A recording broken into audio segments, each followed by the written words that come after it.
සල්ලි සල්ලි කිව්වම අපි දන්නවා සල්ලි මොකක් හරි කඩේකට ගිහිල්ලා බඩුවක් දැන් මේ වර්තමානයේ ගැන කතා කරනකොට මොකක් හරි කඩේකට ගිහිල්ලා මොනවා හරි බඩුවක් මුට්ටුවක් ගන්නකොට අපිට සල්ලි දීලා ගන්න සිද්ධ වෙලා තියෙනවා හැමදේම දැන් සල්ලි දීලා දැන් සල්ලි විතරක් දීලා බෑ දැන් නම් පොලිමේ ඉඳලත් ගන්න සිද්ධ වෙලා තියෙනවා නේ දැන් බලන තැන හැමතැනම පොලින් තියෙනවා ඒ පොලිමේ ඉඳලා ගිහිල්ලා ඉතුරු වුණොත් ඒ බඩු අපිට සල්ලි දීලා ගන්න පුළුවන්කම ලැබිලා තියෙනවා දැන් හැමතැනම මේ විදිහට පොලින් ක්‍රමයකුත් හැදිලා තියෙනවානේ රටේ පවතින සිටුේෂන් එකත් එක්කලා හරි ඒක අපිට වැඩක් නැහැ අපි කතා කරන්නේ පොලිම ගැන නෙවෙයි සල්ලි බැංකුයි මුදලුයි ගැන. ඉතින් මේ විදිහට අපි සල්ලි කියලා කිව්වහම මේ සල්ලි එකපාරටම ලෝකෙට ආවේ නෑනේ. මිනිස්සුනේ මේ සල්ලි හොයාගත්තේ. මිනිස්සු එකපාරටම මේ සල්ලි හොයාගන්න කලින් කොහොමද එතකොට කඩේට ගිහිල්ලා එහෙමත් නැත්නම් තව කෙනෙක්ගේ මොන හරි දෙයක් මිලදී ගත්තේ. ඒ කියන්නේ අපි දැන් නම් සල්ලි කියන සල්ලි පර්ස් එක ගත්තා දිගෑරියා සල්ලි කොළ හරි කාසි වලින් හරි අපි දැන් කඩේට ගිහිල්ලා දෙයක් ගන්නවා නැත්නම් තව කාගෙන් හරි දෙයක් මිලදී ගන්නවා හුවමාරු කර ගැනීමක් සිද්ධ කරනවා. එහෙම එතකොට මේ සල්ලි කියන දේ එන්න කලින් කොහොමද අපි මේ ගනුදෙනු ටික කරගත්තේ? මේ සල්ලි කියන දේ හොයාගන්න කලින් එහෙමත් නැත්නම් ලෝකයට එන්න කලින් අපි බාණ්ඩ තමයි හුවමාරු කරේ. ඒක ඔයාලා දන්න දෙයක්. ඉතින් දන්න දෙයක් කියන්නේ සමහරු දන්නව වෙන්න පුළුවන්, සමහරු නොදන්නව වෙන්න පුළුවන්. මම දැන් ඒ නොදන්න කට්ටියට කියලා දෙනවා. ඇත්තටම මිනිස්සු ඉස්සර තමන් ස්වයංව නිෂ්පාදනය කරගන්නවා තමන්ට අවශ්‍ය කරන දේවල්. කෙනෙක් කුඹුරු ගොවිතැන් කරලා ඒ කුඹුරු වලින් ලැබෙන වී අස්වැන්න තමන් පරිභෝජනය කරලා ඉතුරු ටික ගෝණි වලට ගොඩ ගහලා තියාගෙන ඉන්නවා. තව කට්ටියක් මිරිස් වගේ එළවලු දේවල් තමන්ගේ ගෙවත්තේ හිටවල පැල කරලා තමනුත් කාලා තව ඉතුරු කොටස වැඩි කොටස මොකද යාට හැමදාම මිරිස් කන්න බෑනේ. ඒ වැඩි කොටස ගොඩ ගහගෙන ඉන්නවා. තව කෙනෙක් වලං හදන කෙනෙක් මැටි ගොඩ ගෙනල්ලා සකපෝරුවේ තියලා කරකෝලා වළඳ රවුම් කරලා අරගෙන තමන්ට එක වළඳක් දෙකක් ගෙදර තියාගෙන ඉතුරු වලන් ටික ගොඩ ගහගෙන ඉන්නවා. මොකද හැමදාම වලන් හැදුවට හැම වලද මෙයාට කරන්න දෙයක් නැහැනේ. දැන් මේ එක්කෙනෙක් ගාව වී ගොඩක් ගොඩ ගහගෙන ඉන්නවා. තව කෙනෙක් මිරිස් ගොඩක් ගොඩ ගහගෙන ඉන්නවා. තව කෙනෙක් වලන් ගොඩක් ගොඩ ගහගෙන ඉන්නවා. දැන් මේ වී ගොඩයි මිරිස් ගොඩයි වලන් ගොඩයි ඔය විදිහටම තියන් හිටියා කියලා මිරිස් හිටවපු කෙනා මිරිස් පැල කරපු කෙනාට හැමදාම මිරිස් කන්න බෑ. මිරිස් විතරක් කන්න බෑ. මිරිස් එක්කලා සාමාන්‍යයෙන් ඉතින් බත් කන්න වෙනවා. එතකොට අර වී විතරක් ගොඩ ගහන් ඉන්න කෙනාට හැමදාම බත් තඹ කන්න බෑ. ඒ කෙනාටත් මිරිසුත් ඕන වෙනවා. මේ දෙන්නටම මෙව උයන්න හදන්න වලං ඕන වෙනවා. එහෙමනේ. ඉතින් වලං තියෙන කෙනාට වලං විතරක් තිබුණාට හරියන්නේ ඒ වගේ දාලා උයන් කන්න මොනවා හරි කෑමක් හදාගන්න ඕන වෙනවා. ඉතින් මේ විදිහට මිනිස්සු තමන්ට පුළුවන් රැකියාව තමන්ට නිෂ්පාදනය කරන්න පුළුවන් දේ ස්වයංව නිෂ්පාදනය කරගන්න පෙළඹෙනවා. මං කියන දේ පැහැදිලිනේ. තමන්ට නිෂ්පාදනය කරගන්න පුළුවන් දේ නිෂ්පාදනය කරගන්න පෙළඹෙනවා. මේ විදිහට තමන්ට පුළුවන් දේ නිෂ්පාදනය කරගන්න පෙළඹුණාට පස්සේ හැමදාම තමන්ට පුළුවන් දේ නිෂ්පාදනය කරලා ගොඩ ගැහෙනවා තමන්ට උවමනා කරන ප්‍රමාණයට වඩා අතිරික්තයක්. හරිද? එතකොට දැන් මේ නෙමන් නැත්තම් වී ගොඩ ගහගෙන ඉන්න කෙනා තේරුම් ගන්නවා මෙච්චර වී ගොඩක් මන් තියන් හිටියට වැඩක් නැහැ. මේ වී ටික කාට හරි දීලා දාන්න ඕනේ. මේ වී ටික දීලා දැම්මට බෑ. එයාටත් ඊට පස්සේ මොන හරි ලබා ගන්න බෑ. එයා මොකද කරන්නේ? වී ගෝණියක් අරන් ගිහිල්ලා වළඳක් අරන් එනවා. අර මිරිස් වගා කරපු කෙනා මිරිස් මිටියක් අරන් ගිහිල්ලා වී ටිකකුත් අරගෙන එනවා. අර වලන් නිෂ්පාදනය කරපු කෙනා ගාවට ගිහිල්ලා වළඳකුත් අරන් එනවා. මේ විදිහට වී නිෂ්පාදනය කරපු කෙනා වලන් ගත්තේ වලන් නිෂ්පාදනය කරපු කෙනාට වී ටිකක් දීලා. වලන් නිෂ්පාදනය කරපු කෙනා මිරිස් ගත්තේ මිරිස් නිෂ්පාදකයාට එහෙම නැත්නම් මිරිස් වෙලෙන්දට වලන් කෑල්ලක් දීලා. වලන් කෑල්ලක් බින්දිච්ච එකක් නෙමෙයි වළඳක් දීලා. ඉතින් මේ විදිහට එතකොට මුදල් කියන දේ තිබුණේ නෑනේ. ඉතින් මොකද කරේ? තමන් ගාව තියෙන දේ දීලා තමයි තමන් බඩු ගත්තේ. ඉතින් මේ විදිහට මුදල් කියන දේ එන්න කලින් මිනිස්සු ගනුදෙනු කරේ බාණ්ඩ හුවමාරු කරලා. මෙන්න මේ බාණ්ඩ හුවමාරු ක්‍රමයට බාටර් ක්‍රමය කියලා කිව්වා. බාටර් ක්‍රමය. ගත්ත පැන්සලක් ඔයත් ලියන් ඉන්න තැනම මුල්ලකින් ලියාගත්ත බාණ්ඩ හුවමාරුව සමානයි බාටර් ක්‍රමය. ගත්ත පැන්සලක් ලියාගත්තා. කොහේ හරි කමන්නේ මේසෙ හරි කමන්නේ ඔය ඉන්න මේසෙ හරි කමන්නේ ලියා ගන්න. අල්ල ලියා ගන්න එපා. මේසෙ හරි කමන්නේ ලියා ගන්න. බාණ්ඩ හුවමාරු ක්‍රමය සමානයි බාටර් ක්‍රමය. හරි. ඉතින් මේ බාණ්ඩ හුවමාරු ආර්ථිකයේදී ඒ කියන්නේ බාණ්ඩ හුවමාරු කරලා මෙයා අරයට දෙනවා වළඳක්. එයා ඒ වෙනුවට දෙනවා වී ගෝණියක් එහෙම නැත්නම් වී මිටක් වී යම්කිසි ප්‍රමාණයක්. ඉතින් මේ විදිහට මේ මොනවද බාණ්ඩ හුවමාරු කරලා බාණ්ඩ හුවමාරු කරගෙන එනකොට මේ බාණ්ඩ හුවමාරුවේදී යම්කිසි දුෂ්කරතා ටිකක් ඇති වෙනවා. මොනවද ඒ දුෂ්කරතා වෙන්න පුළුවන් කියලා මට එකක් දෙකක් කියන්න. බාණ්ඩ හුවමාරු කරන හැම එකටම භාණ්ඩයක් හුවමාරු කරනවා. හැම එකටම භාණ්ඩයක් හුවමාරු කරගෙන යනකොට දුෂ්කරතා කිහිපයක් ඇති වෙනවා. මොනවද ඒ දුෂ්කරතා? හාල් ගන්න හැම කෙනාටම බලන් ඕන වෙන්නේ නැහනේ. ඕන වෙන්නේ නැද්ද? එතකොට කොහොමද හාල් උයන්නේ? බත් උයන්නේ? එහෙම නෙමෙයි. දැන් අපිට තියෙන හාල් ගානට කොහොමද අපි දැන් වළඳක් අර මිල නියම කරනවා වගේ කියන්නේ? එක වළඳක් මෙච්චර කියලා අපි සල්ලි වලින් කියන්නේ. හරි. තව අපිට හාල් වලින් කියන්න බෑනේ. හාල් වලින් කියන්න බෑ. හරි. තව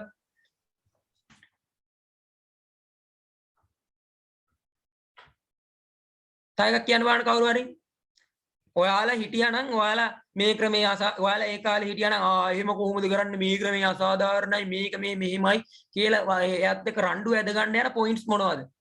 ඒ කියන්නේ වීදීලා හාල් ගන්න ගියාම වීදීලා වළඳක් ගන්න ගියාම ඇති වෙන්න පුළුවන් ප්‍රශ්න මොනවද? වලියක් යන්න පුළුවන් ප්‍රශ්න මොනවද? අරයා කිව්වා හරි මේ වළඳ ධර්මයට මේ හාල් ටික වටිනවද? ඔයා මේ බොරු කරන්න එපා. මේ වළඳේ පොඩි බලන්නකෝ ඒ වුණාට ඔයාට මම මේ වළඳක් ගන්න හාල් ගෝණියක් විතර දුන්නා. එහෙම කියලා එතන වලියක් යන්න පුළුවන්. තව මොනවද එහෙම ප්‍රශ්නයක් ඇති වෙන්න පුළුවන් මේ දෙන්න අතර? තව මොනවටද?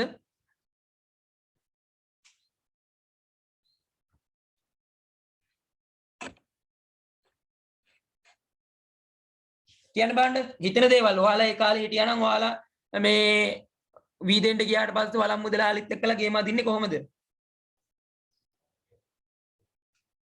උවමනා වෙනස් වීම. හරි.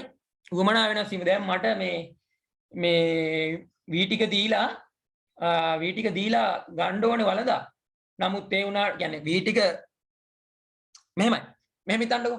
දැන් වළං වෙලෙන්දට කියන්නේ වළං නිෂ්පාදකයාට ඕනේ වී.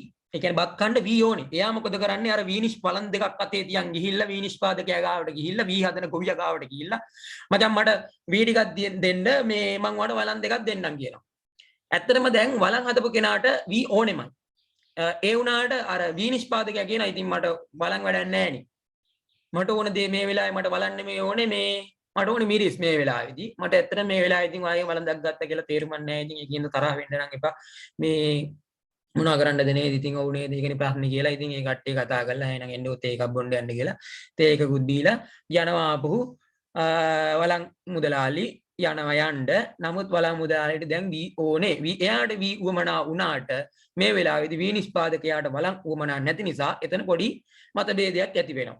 හරි. ඔය විදිහට මේ බාණ්ඩ හුවමාරු ක්‍රමයේ පොඩි නෙමෙයි ටිකක් ලොකු දුෂ්කරතා ඇති වුණා. තව දුෂ්කරතාවයක් විදිහට මම හරි කියන්නම් අර කවුද ඉස්සල්ලාම කිව්වේ මේ වටින්නේ නැහැ කියලානේ. වටින්නේ නැහැ කිව්වා. ඒ කියන්නේ අර ඉස්සල්ලාම කියපු කෙනා කිව්වා මේ වී තරම් වළං වටින්නේ නැහැ වළං තරම් වී වටින්නේ නැති කතාව. ඉතින් ඇත්තනේ මේ කතාව අරය අරන් යනවා වී ගෝණියක්. වී ගෝණියට යා දරපු පිරිවැය ඒ වී ගෝණිය නිෂ්පාදනය කරගන්න කුඹුරු කොටලා එව්වට වියදම් කළා යා ගත්ත තරම්වත් වටිනාකමක් අර වළං වලට සම කරන්න බෑ. ඉතින් එතකොට මොකද වෙන්නේ? අර ප්‍රශ්නයක් ඇති වෙනවා මේ දෙදෙනා අතර මේ භාණ්ඩ දෙකේ සමපාතයක් නැහැ. වීක සමපාතකයක්. ඒ කියන්නේ මේ භාණ්ඩ දෙකේ සමපාතයක් නැහැ. ඒ කියන්නේ මේ දෙක එක සමාන නෑ, වටිනාකමින් සමාන නෑ, අවශ්‍යතාවයෙන් සමාන නෑ. ඉතින් මේ හින්දා අපි ඒකට කියනවා ඍජු හුවමාරු ක්‍රමේ, එහෙමත් නැත්නම් භාණ්ඩ හුවමාරු ක්‍රමේ, එහෙමත් නැත්නම් බාටර් ක්‍රමයේ දුෂ්කරතාවයක් විදිහට ද්වික සමපාතයක් නොමැතිවීම. එතකොට ඍජු හුවමාරු ක්‍රමයේ දුෂ්කරතාවයක් කියලා ඇහුවොත්, බාටර් ක්‍රමයේ දුෂ්කරතාවයක් කියලා ඇහුවොත්, එහෙමත් නැත්නම් භාණ්ඩ හුවමාරු ක්‍රමයේ දුෂ්කරතාවයක් කියලා ඇහුවොත් අපිට කියන්න පුළුවන් ද්වික සමපාතයක් නොමැතිවීම කියලා. මොකක්ද ද්වික සමපාතයක් නොමැතිවීම කියලා කියන්නේ කියලා ඇහුවොත් අපිට කිව්ව හැකි ගනුදෙනුවට සම්බන්ධ වන පුද්ගලයන්ගේ උවමනා අතරේ ගැළපීමක් සිද්ධ වෙන්නේ නැහැ. ඒ විතරක් නෙමෙයි, ඒ භාණ්ඩ හුවමාරුවට ලක්වන භාණ්ඩ දෙක අතර ඒ භාණ්ඩ දෙකේ වටිනාකමේ ගැළපීමක් සිද්ධ වෙන්නේ නැහැ. හරිද? තව ප්‍රශ්නයක් එනවා. තව ප්‍රශ්නයක් තමයි කුඩා වටිනාකම් ගෙවීමට මාධ්‍යයක් නොමැති වීම. කුඩා වටිනාකම් ගෙවන්න වෙනවා. වළං කෑල්ලක් දෙන්න වෙනවා. මොකද කරන්නේ? වළං කෑල්ලක් අරන් වැඩක් කියන්නේ දැන් ආ වළං නිෂ්පාදක ගාව තියෙන වළං විතරයි නා. මිරිස් කරල් 4-5ක් ගන්න කියලා යනවා වළං නිෂ්පාදකයා වළඳක් අරන්. ගියාම වළඳට සෑහෙන ලොකු වටිනාකමක් දීලා දෙනවා. නමුත් මිරිස් කරල් 4-5ට එච්චර වටින්නේ නැහැ. ඉතින් මොකද කරන්නේ? මිරිස් කරල් වටිනාකම වටින්නේ වළඳෙන් භාගයයි. වළඳ දෙකට කඩලා තමයි මිරිස් වෙලෙන්දට ඒ ගනුදෙනුව පියවන්න වෙන්නේ. ඉතින් එතකොට ඒ මිරිස් වෙලෙන්දට ඒ වළං භාගය අරන් වැඩක් තියෙනවද? නැහැ. ඉතින් දෙවෙනි දුෂ්කරතාවයේ විදිහට අපිට කිව්ව හැකි ඔයාලා ඒක මෙතන ලියාගෙන නැහැ. මේ ඍජු හුවමාරු ක්‍රමයේ දුෂ්කරතා කියලා මේ ලියාගෙන තියෙන මේ මංගාව තියෙන නෝට් එකේ මෙතන පේනවද දන්නේ නැහැ. මේ කෙනා ලියාගෙන නැහැ. මේ කවුද දන්නේ නැහැ. මේ ඔයාලගේම කෙනෙක්ගේ මේ කෙනත් ලියාගන්න එතෙන්ට ඉඩ තියෙන විදිහට පොඩියට අනිත් අයත් ඒ පොයින්ට් එක ලියාගෙන නැත්තම් ලියාගන්න කුඩා වටිනාකම් ගෙවීමට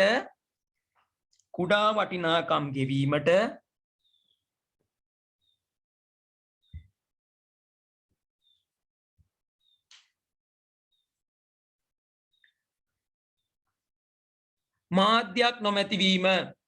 කුඩා වටිනාකම් ගෙවීමට මාධ්‍යයක් නොමැතිවීම. කුඩා වටිනාකම් ගෙවීමට මාධ්‍යයක් නොමැතිවීම. ඔය පොඩි ඒවා ටික ලියා ගන්න වටිනවා. හරිද? ලියාගත්තද? කවුරුහරි කියන්නේ? ලියාගත්තා සර්. හරි. ඊළඟට තව එකක් කියනවා මම. දැන් ඔයාලා පන්ති යනවනේ. දැන් ඔය පන්ති යනවා. පන්ති ගිහිල්ලා ඔයාලා මොකද කරන්නේ? කාඩ් ෆී මේ පන්ති ෆී එක ගෙවනවා.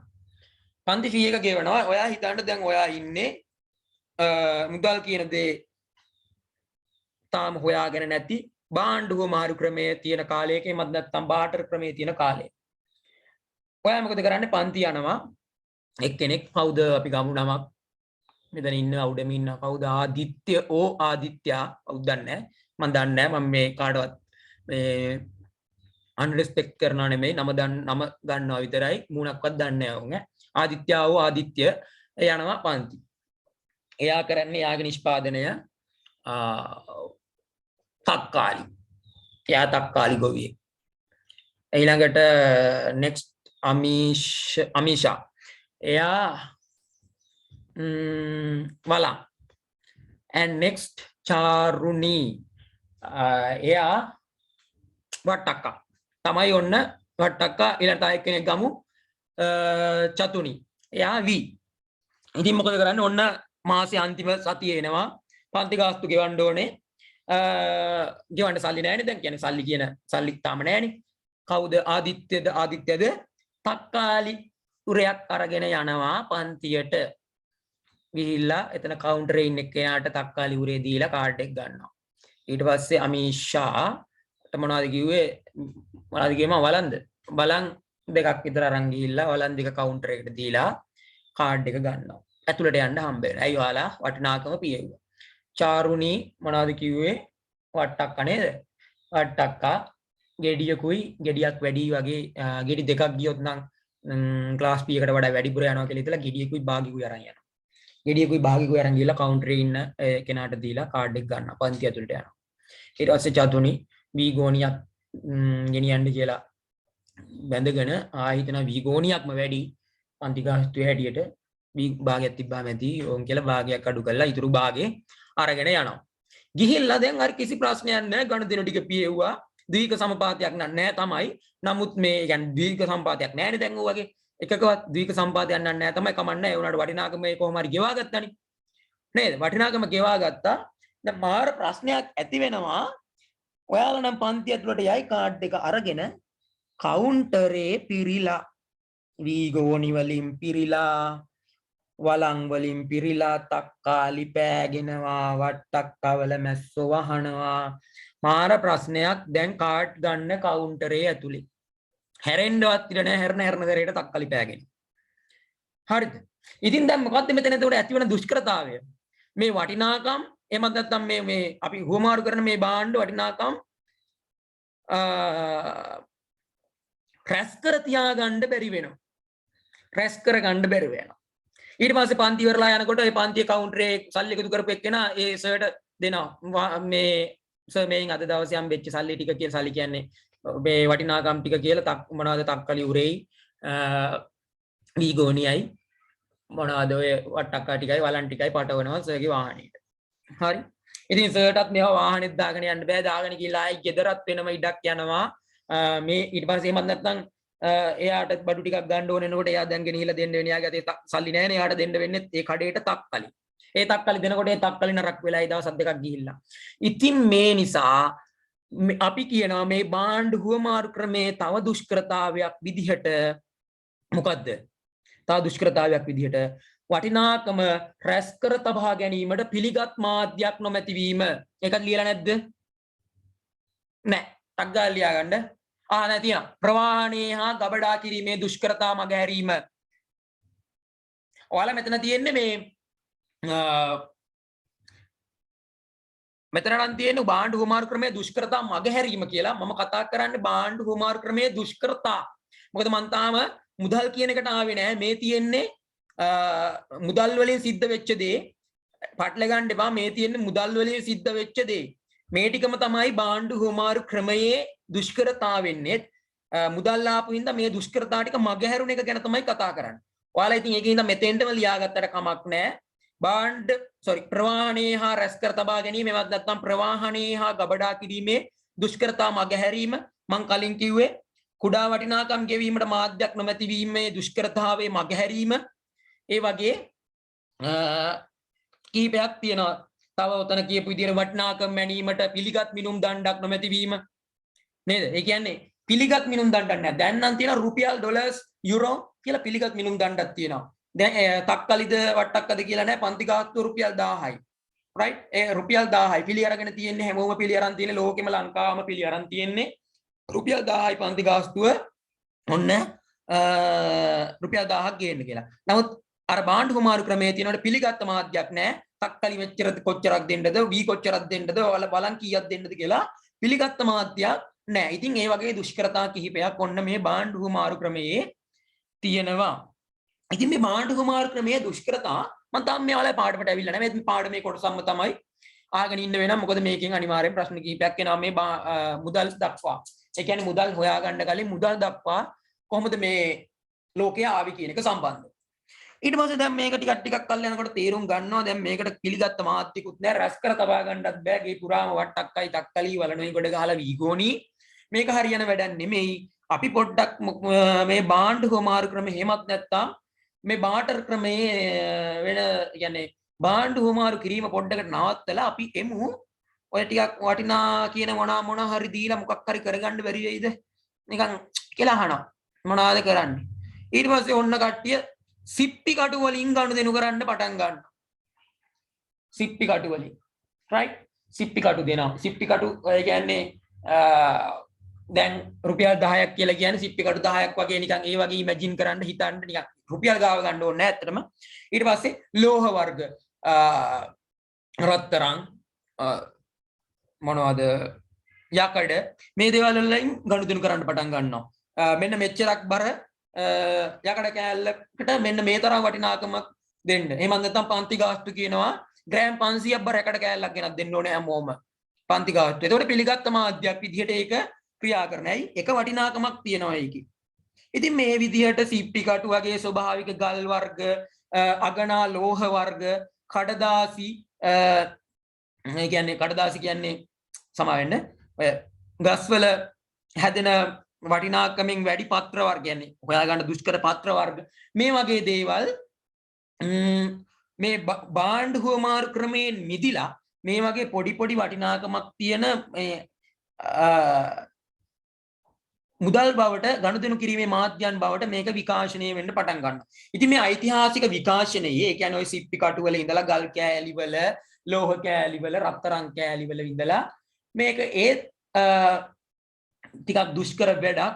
ඒ හින්දා කට්ටියම අන්තර්ජාතික ප්‍රමිතියකින් යුතු මුදල් නෝට්ටු, කඩදාසි නෝට්ටු කියන තැනට එනවා. එතකොට මේ මුදල් විකාශනයේදී අපිට වැදගත් අවස්ථාවන් කිහිපයක් තියෙනවා. ඒ කියන්නේ අර මුලින් කරපු භාණ්ඩ හුවමාරුවේ ඉඳලා රන් රිදී වගේ වටිනා ලෝහ කෑලි මේ දේවල් වල ඉඳලා මිනිස්සු තමන්ගේ අවශ්‍යතා හා උවමනා තෘප්තිමත් කරගන්න දෙදෙනා අතර වටිනාකම් හුවමාරු කරගන්න මේ විදිහට විවිධ දේවල් හුවමාරු කරගන්න. ඊට පස්සේ ලෝකයේ දියුණු වීමත් එක්කලා මිනිස්සු ශිෂ්ටාචාර සම්පන්න වීමත් එක්කලා ලෝකයේ දියුණු වීම, තාක්ෂණයේ දියුණුව, මිනිසුන්ගේ ශිෂ්ටාචාර සම්පන්න බව මේ වගේ දේවල් හේතුවෙන් මොකද වෙන්නේ? මිනිස්සු කඩදාසි නෝට්ටු භාවිතා කරන්න පුරුදු වෙනවා. කඩදාසි නෝට්ටු භාවිතා කරන්න පුරුදු වෙනවා. ඊට පස්සේ එතනින් නැවතුන්නේ නැහැ. දැන් වර්තමානයේ වෙනකොට මොකද්ද? මිනිස්සු බැංකු මුදල් පාවිච්චි කරනවා. ක්‍රෙඩිට් කාඩ්, ඩෙබිට් කාඩ්, බැංකු මුදල් කියන්නේ මේ මොනවාද මේ? ඔය චෙක්පත් එමත් නැත්කොට මේ බැංකු වල තැන්පත් කරන ඒ පිළිනපත් මේ වගේ දේවල් මිනිස්සු පාවිච්චි කරන්න පටන් ගන්නවා. පිළිනපත් කියුවේ බැඳුම් කර වගේ දේවල්. ඒ දේවල් පාවිච්චි කරනවා. එතනින් අතර උන්නේ මිනිස්සු විද්‍යුත් මුදල් පාවිච්චි කරන්න පටන් ගන්නවා. මොනවද විද්‍යුත් මුදල්? ක්‍රෙඩිට් කාඩ්, ඩෙබිට් කාඩ් ගන්න පුළුවන්. ඊට අමතරව දැන් ඩිජිටල් ඔන්ලයින් බිට්කොයින්, ක්‍රිප්ටෝකරන්සි මේ වගේ ඒ වගේ මුදල් අන්තර්ජාතිකව පිළිගත් විද්‍යුත් මුදල් පාවිච්චි කරන්න මිනිස්සු දැන් වර්තමානයේ තාක්ෂණයේ දියුණුව, ලෝකයේ දියුණුවත් එක්කලා පෙළඹිලා තියෙනවා. ඉතින් මේ විදිහට තමයි මේ මුදල් කියන එක විකාශනය වෙන්නේ. මුදල විකාශනය වෙන්නේ මිනිස්සුන්ගේ අවශ්‍යතා හා උවමනා හොයාගෙන මිනිස්සු අවශ්‍යතා හා උවමනා තෘප්තිමත් කරගන්න තමා සතු අතිරික්ත භාණ්ඩ තව කෙනෙක් එක්ක හුවමාරු කරලා Tamanට අවශ්‍ය දේ ලබා ගන්නවා. නමුත් ඒ විදිහට තමාගේ අතිරික්ත භාණ්ඩ තව කෙනෙක් එක්කලා හුවමාරු කරගන්නකොට යම් ප්‍රශ්න දුෂ්කරතා හටගත්තා. මොනවද? දීක සමපාතයක් තිබුණේ නැහැ හුවමාරු වෙන භාණ්ඩ දෙක අතර. ඊට පස්සේ ඒ වටිනාකම රැස් කර තියාගන්න පුළුවන්කමක් තිබුණේ නැහැ. ඊට පස්සේ කුඩා වටිනාකම් වලට ගෙවීම් කරන්න බැරි වුණා. වලන් කෑලි දෙන්න සිද්ධ වුණා. ඊට පස්සේ වටිනාකම මැනගන්න පිළිගත්ත මිනුම් දණ්ඩක් හොයාගන්න බැරුව ගියා. මිනිස්සු මේ දේවල් වල මේ දුෂ්කරතා මගහැර ගන්න මොකද කරේ? මිනිස්සු තේරුම් ගත්තා අන්තර්ජාතිකව එහෙමත් නැත්නම් හැමෝම පිළිගන්න මාධ්‍යයක් විදිහට මුදල් කියලා ඒකකයක් ගෙනල්ලා මුදල් නෝට්ටු විදිහට අපි භාවිතා කරමු කියලා. මෙන්න මේ විදිහටයි මේ මුදල් කියන දේ විකාශනය වෙන්න පටන් ගන්නෙ. පැහැදිලිද මුදල් විකාශනයයි කියන කතාව? මට කියන්න සෙහාරා පැහැදිලිද? ඔව් සර් පැහැදිලි. හරි. අනිත් අයට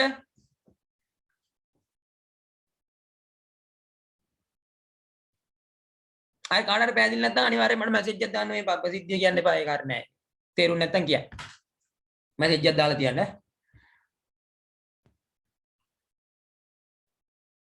හරි. ඉතින් ඔන්න එතකොට ඕන් දැන් එන්න අපේ ආයේ මුල මාතෘකාවට.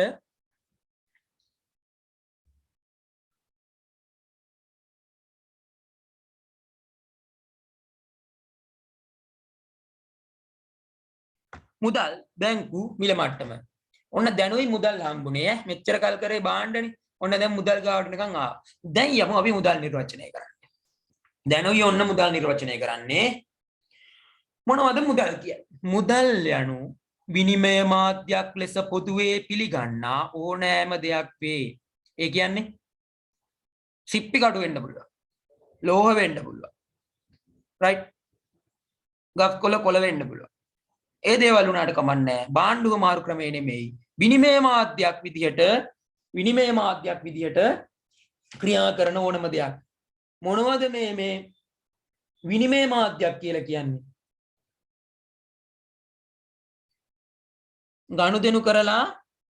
ගනුදෙනු කරගන්න පුළුවන්. ඒ කියන්නේ වටිනාකමක් විදිහට ගනුදෙනු කිරීමේ ස්වභාවයෙන් පාවිච්චි කරන්න හුමාල් කරගන්න පුළුවන් මාධ්‍යයට විනිමය මාධ්‍යයක්. එතකොට මුදල් කියලා කියන්නේ විනිමය මාධ්‍යයක් ලෙස පොදුවේ පිළිගන්නා ඕනෑම දෙයක් වේ. ඒ අනුව විවිධවත්කම් අතරින් මුදල් වලට පවතින සුවිශේෂීත්වය වන්නේ ඒවා 100% ද්‍රවශීලතාවයෙන් යුක්ත වීමයි. මොකක්ද අනේ මේ ද්‍රවශීලතාවය කියන්නේ? ද්‍රවශීලතාවය කවුද ද්‍රවශීලතාවය කියන වචනේ මෙතෙන්ට දැම්මේ? ඒ වචනේ මෙතෙන්ට දැම්මම කමන්නේ. ඔයාලා ලියාගත්තට කමන්නේ. මතක තියාගන්න නිර්වචනය කරනකොට මුදල් නිර්වචනය කරනකොට මේ විදිහට ලියන්න. නමුත් දැන් මම ඔයාලට පැහැදිලි කරන්නේ මේ මොකද්ද 100% ද්‍රවශීලතාවයකින් යුක්ත වීම කියලා මේ මුදල් නිර්වචනය ඇතුළත මේ ද්‍රවශීලතාවය ඔබපු එක ගැන. මම ඒක කතා කරනවා පහලදී. කවුද මේ මෙච්චර ඉක්මනට ද්‍රවශීලතාවය කියන වචනේ දෙන්න දැන්. නෝට් එක ලියපු කෙනා. නෝට් එකේ ඉවෙත් මම තමයි. මොනවද මේ උඩ කියවන්නේ මන් නේද? හරි. ඒක නිර්වචනයට අදාළ හින්දායි ඒක. මොකද නැත්තම් නිර්වචනයේ චූටීනේ. මුදල් යනු විනිමය මාධ්‍යයක් ලෙස පොදුවේ පිළිගන්නා ඕනෑම දෙයක් වේ කියලා ලියුවහම ඒක කතයි පොඩි මේ AAT එක්සැමිනට හිතන අපෝ මේ ළමයා පාඩම් කරලා නැහැ මේ නිකන් මේ පොඩ්ඩක් මතක තිබ්බේ මේ දිලා තියෙන චූටි නිර්වචනයක් මේකට ලකුණු දෙන්න හොඳ නැහැ භාගයක් දීලා දාන්න ඕන කියලා හිතෙන හින්දා අපි චුට්ටක් මොඩිෆයි කරලා නිකන් අපි දන්නවා උගතා වගේ පෙන්වන්න තමයි මේ කැලේ දාන්නේ. ඒකින්ද පාඩම් කරනකොට නිර්වචනය ඔය විදිහට පාඩම් කරගන්න. ද්‍රවශීලතාවය කියන එක මම පහළදී පැහැදිලි කරනවා. හරි මුදල් භාවිතයේ වැදගත්කම මොකද්ද කියන්න ආයේ ඕනේ නැහැ. මුදල් භාවිතයේ වැදගත්කම පැහැදිලි වුණා. අපි මුදලේ විකාශනය ගැන මීට කලින් කතා කරපු කොටසේ. හරි. පාඩම ඉවරයි. පාඩම ඉවරයි මේ කොටස. එනවා පල්ලෙහාට. දුෂ්කරතා ටික අපිට හම්බුනාට භාණ්ඩ හෝමාල් ක්‍රමයේ දුෂ්කරතා. ඒ දුෂ්කරතා ටික මගේ හැරෙනවා මුදල් කියන දේ ආපු හින්දා. ඊට පස්සේ වෙළඳපොළ ප්‍රසාරණය වෙනවා. මිනිස්සු දැන් හරි කැමැත්තෙන් ඉදිරිපත් වෙනවා භාණ්ඩ නිෂ්පාදනය කරන්න. ඇයි? අර කලින් එක ප්‍රශ්න තිබ්බනේ ඌව නිෂ්පාදනය කරන්න වැඩක් නැහැ. ආල් බොරුවට අපි පණ දාගෙන ගොවිතැන් කරන්න වැඩක් නැහැ. අපිට ආල් මේ හෙන්න ගෝණියක් දීලා ගන්න වෙන්නේ එක වළඳයි මේ මොන බොරු වැඩක්ද මන්නම් ආයේ කුමුරු ගොවිතැන් කරන්නේ. අරත් කියනවා මේ මොන වැඩක්ද මේකෙන් වළඳ මම කොච්චර ලස්සනට වළඳ හැදුවත් වැඩක් නැහැ. මේ මිරිස් කරල් ටිකක් ගන්න ගියාම වළඳ දෙකට කඩන්න වෙනවා. මොකද්ද මේකේ තේරුම මන්නම් කරන්නේ. මේ වෙළඳ පොලෙන් වැඩක් නැහැ. ඕකෙන් වැඩක් නැහැ කියලා මිනිස්සු වැඩි අල්ලා දාලා. ඉතින් දැන් මුදල් කියන දේ ඇවිල්ලා තියෙන හින්දා මිනිස්සු ප්‍රශ්නයක් නැහැ. වලන් ටිකක් හදාගත්තා, වලන් ටික කරගත්තා, මුදල් කරගත්තාට පස්සේ මට ඕන දෙයක් ඕන තැනකින් ඕන දෙයක් ගත්ත හැකි හින්දා කියලා මිනිස්සු මොකද කරන්නේ? වෙළඳපළ ප්‍රසාරණය වෙනවා. හැමෝම නිෂ්පාදන ක්‍රියාකාරකම් කරන්න පටන් ගන්නවා. ඊට පස්සේ ඊළඟ පොයින්ට් එක. right. හොඳ මුදලක තිබිය යුතු ගුණාංග. හොඳ මුදලක් කියන්නේ මොනවද? හොඳ මුදලක තියෙන්න ඕන ගුණාංග මොනවද කියලා දැන් අපි කතා කරමු. හොඳ මුදලක තිබිය යුතු ගුණාංග. ඉස්සරලාම වෙන්න ඕනේ පිළිගැනීමක් තියෙන්න ඕනේ. ඔයා සල්ලි කොලයක් අරන් ගිහිල්ලා කඩේට දුන්නාට පස්සේ මේ මොකද්ද මේ කියලා ඇහුවොත් හැමෝම පිළිගන්නේ නැත්නම් ඒකේ වටිනාකමක් නැතුව යනවා. එහෙම නේද? එහෙමනේ. ඒ කියන්නේ කඩේට ඔයා කියලා මේක සල්ලි. මේ සල්ලි කිව්වට අර මිනිස්සයා පිළිගන්නේ. ඇයි? ඒක නිකන් කඩදාහියක් විතරයි. ඒක නිකන් කඩදාසියක් විතරයි. ඉතින් අර මිනිස්සයා කියන මේක ගත්තට මට වැඩක් තියනවාද කියලා කිව්වොත් එහෙම කඩේ වෙලෙන්දා මුදලාලිය මන් තමයි හුමාරු කරන්න යන පුද්ගලයා. ඒකෙන් වැඩක් නැති වෙනවා. ඉතින් මේක හොඳ මුදලක් වුණාම හැමෝම පොදුවේ පිළිගන්න ඕනේ. පැහැදිලිද කතාව? ගිම්මානි? ඔව් සර්. මොකද්ද පැහැදිලි වුණේ? හොඳ මුදලක තිබිය යුතු ගුණාංගවල හුවමාරු මාධ්‍යයක් වශයෙන් පොදුවේ පිළිගැනීම කියන එක මොකද්ද පැහැදිලි වුණේ? ඔයාලට මම කියපු එක. මම පැහැදිලි කරේ නෑනේ.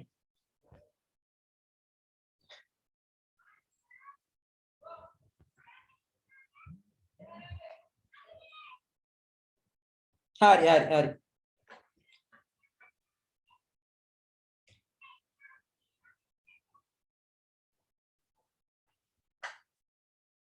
ඕපදූප අපිට වැඩක් නැහැ නේ. හරි. හුවමාරු මාධ්‍යයක් වශයෙන් පොදුවේ පිළිගැනීම කියලා කියන්නේ එතකොට අර විදියට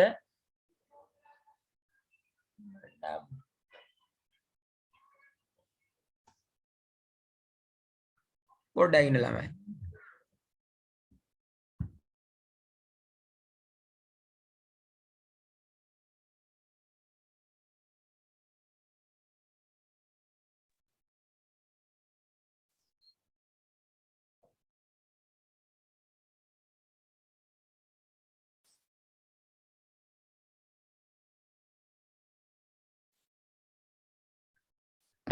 හරි. සෝරි ඈ. දන්නේ නැද්ද? ගෙවල් ගහන්න යනවනේ. ගමේම තොරතුරු ගත්ත කට්ටිය එතකොට ඒවට කන් දෙන්නත් ඕනේ. උවමාරු මාධ්‍යයක් වශයෙන් පොදුවේ පිළිගැනීම. සල්ලි මිනිස්සු හැමෝම පොදුවේ පිළිගන්න ඕනේ. අර මම කිව්වා වගේ කඩේට ගිහිල්ලා සල්ලි කොලේ දුන්නට පස්සේ මේක මොකද්ද කියලා ඇහුවොත් මිනිස්සු පිළිගන්නේ නැත්නම් ඒක සල්ලි කොලයක් වුණාට තේරුම් නැතුව යනවා. ඊට පස්සේ කල්පවත්නා අසුල් බවක් තියෙන්න ඕනේ. කල්පවත්නා අසුල් බවක් සල්ලි වලට ඉක්මනින් ගුල්ලෝ ගහනවා නම් ගොඩ ගහගෙන ඉන්නකොට අර මේ බඩු ටික අපි ගොඩ ගහන් ඉන්නවා වගේ ඒ සල්ලි වල වැදගත්කමක් නැති වෙනවා. ඉතින් මේ දේවල් සල්ලි කොල අච්චු ගහනකොට මේ හැම ප්‍රමිතියක් ගැන හිතලම තමයි මේ දේවල් නිෂ්පාදනයේ අච්චු ගහන්නේ. ඊට පස්සේ සමජාතිය වෙන්න ඕනේ. හැම 1000 කොලේම එක වගේ වෙන්න ඕනේ. හැම 5000 කොලේම එක වගේ වෙන්න ඕනේ. හැම රුපියල් 100ම එක වගේ වෙන්න ඕනේ. හැම රුපියල් 5 එක වගේ වෙන්න ඕනේ. හැම රුපියල් 5 එක බරකින් යුක්ත වෙන්න ඕනේ. රුපියල් 10 තියෙන ෂඩා අර හැම ගැට තියෙන හැම ගැට ගාන සමාන වෙන්න ඕනේ. ගැට නෙමෙයි මොනවද ඒවට කියන්නේ පාදනේ. පාද ගාන සමාන වෙන්න ඕනේ. ඒ දේවලින් සල්ලිය සමජාතීය වෙන්න ඕනේ. ඊට පස්සේ කුඩා කොටස් වලට බෙදිය හැකි වීම. අපිට හම්බුණු ලොකුම දුෂ්කරතාවය තමයි බාණ්ඩු හුවමාරු ක්‍රමේ හම්බෙච්ච ලොකුම දුෂ්කරතාවය තමයි කුඩා කොටස් වලට බෙදන්න බෑ. වළඳ කුඩු කරන්න සිද්ධ වුණා. අඩු වටිනාකමකින් යුක්ත දේවල් අලෙවි කරනකොට. ඉතින් මුදල් එක්කලා මුදල් කියන දේ ආවට පස්සේ මේ ගැටලුව නැතු යනවා. කුඩා කොටස් වලට බෙදනවා කියන්නේ 5000 කොලේ ඉරලා කෑලි වට දෙන එක නෙමෙයි. අපිට පුළුවන් 5000 මාරු කරන්න. 5000 20 කොළ වලින් මාරු කරන්න පුළුවන්. 10 කාසි වලින් මාරු කරන්නත් පුළුවන්. 10 කොළ වලින් මාරු කරන්නත් පුළුවන්. ඒකයි අපි කියන්නේ කුඩා කොටස් වලට බෙදී හැකිවීම කියලා. එතකොට බාණ්ඩුව මාරු ක්‍රමේ තිබිට දුෂ්කරතා නේද මේ මග හැරිලා තියෙන්නේ. බාණ්ඩුව මාරු ක්‍රමේ තිබුණ දුෂ්කරතාවයක් තමයි පිළිගත්තේ නැතිකම. මුදලක් ආවට පස්සේ හොඳ මුදලක තියෙන්න ඕනේ අනිවාර්යෙන් පිළිගන්නකම. බාණ්ඩු හුවමාරු ක්‍රමයේ තිබ්බ දුෂ්කරතාවයක් තමයි අපිට බාණ්ඩ කල් තියා ගන්න බෑ තක්කලි කුණු වුණා. සල්ලි එහෙම නෑ සල්ලි කල් තියා ගන්න පුළුවන්. සමජාතීයයි එක එක මිරිස් කරල් එක එක සයිස්. එක සැරයකට දිග මිරිස් කරල් 10ක් දීලා වී ටිකක් ගත්තා ඊළඟ සැරේ මිරිස් පොඩි ඒ මිරිස් කරල් වලට ඒ වී ප්‍රමාණය වටින්නේ නෑ. ඉතින් මේ වගේ ප්‍රශ්න කිහිපයක් ආවා. ඒ ප්‍රශ්න වලට විසඳුම් විදියට තමයි දැන් අපි මුදල් හොයාගත්තේ. ඔන්න හොඳ මුදලක තිබිය යුතු ලක්ෂණ. ඊට පස්සේ කුඩා කොටස් වලට බෙදන්න ඕනේ. කලින් අපි වලද කුඩු කරලා ගෙව්වේ. දැන් අපිට පුළුවන් ඒකට රුපියල් 20 10 100 කොළ වලින් අඩු මුදල් අඩු වටිනාකම් සහිත දේවල් වලට ගෙවීම සිද්ධ කරන්න. රැගෙන යන්න පහසුයි. ඉස්සෙල්ලා පන්ති සල්ලි ගෙවන්න වී ගෝණියක් වට්ටක්ක ගෙඩියකුයි බෑවකුයි අරන් ගියා. දැන් කෙලිම පර්ස් එකේ දාගෙන සල්ලි කොළ දෙක විතරයි අරන් යන්න තියෙන්නේ. රැගෙන යන්න පහසුයි. වටිනාකම ස්ථාවරයි. වටිනාකම කාලෙන් කාලෙට වෙනස් වෙන්නේ නැහැ. දිග මිරිස් කරලෙන් කෙටි මිරිස් කරලා කියලා වටිනාකම මිරිස් තමයි මිරිස් වුණාට ඉස්සර තිබ්බ ප්‍රශ්නයක් මේ කරලා දිගයි මේ කරලා පොඩි කියලා. දැන් එහෙම ප්‍රශ්නයක් නැහැ වටිනාකම ස්ථාවරයි.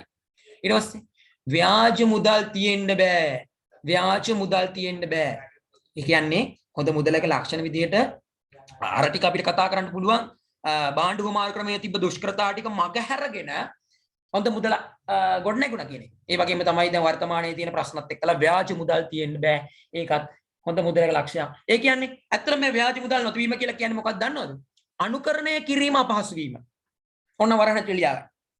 මේ 7 වෙනි පොයින්ට් එකේ මෙයා ලියලා තියෙන මෙතන 7 වෙනි පොයින්ට් එකේ ඔයාලට මේ PDF එක පේනවද? PDF එක පේනවද? පේනවා සර්. right. මෙතන මේ 7 වෙනි එකේ ලියලා තියෙනවා ව්‍යාජ මුදල් නැතිවීම කියලා. තව අනිත් අයත් ලියලා තියෙනවා නම් මෙතන ලියා ගන්න. අනුකරණය දුෂ්කර වීම කියලා. ඒ කියන්නේ අපිට ලේසියෙන් සල්ලි කොලයක් අනුකරණය කරන්න බැරි විදියට තමයි හොඳ මුදලක් අච්චු ගහන්න ඕන.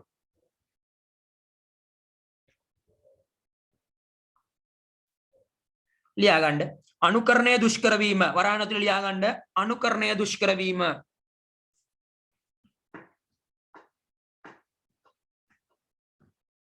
ආන් එක්කෙනෙක් ස්ටේටස් බලනවා. පන්ති මැද්දේ. ඇති එන්න එයා පන්තියට එන්න. හරි. ආවනේ හොඳයි. ඊට පස්සේ ද්‍රවශීලතාවය. ඔන්න ද්‍රවශීලතාවය මෙතෙන්ට ඇවිල්ලා දැන් ආයි. මොකද්ද ද්‍රවශීලතාවය කියන්නේ? දැන් බලමු ඈ. ද්‍රවශීලතාවය කියලා කියන්නේ කිසියම් වත්කමක්. මොනවද පුතේ වත්කම් කියන්නේ? මොනවද වත්කම් කියන්නේ? බාන්න කියන්න සාමාන්‍යයෙන් තියෙන වත්කම් මොනවද කියලා?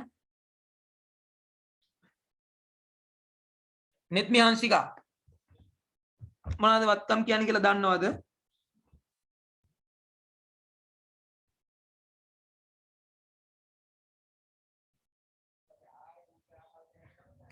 මේක පිරිමි ළමයි නැද්ද?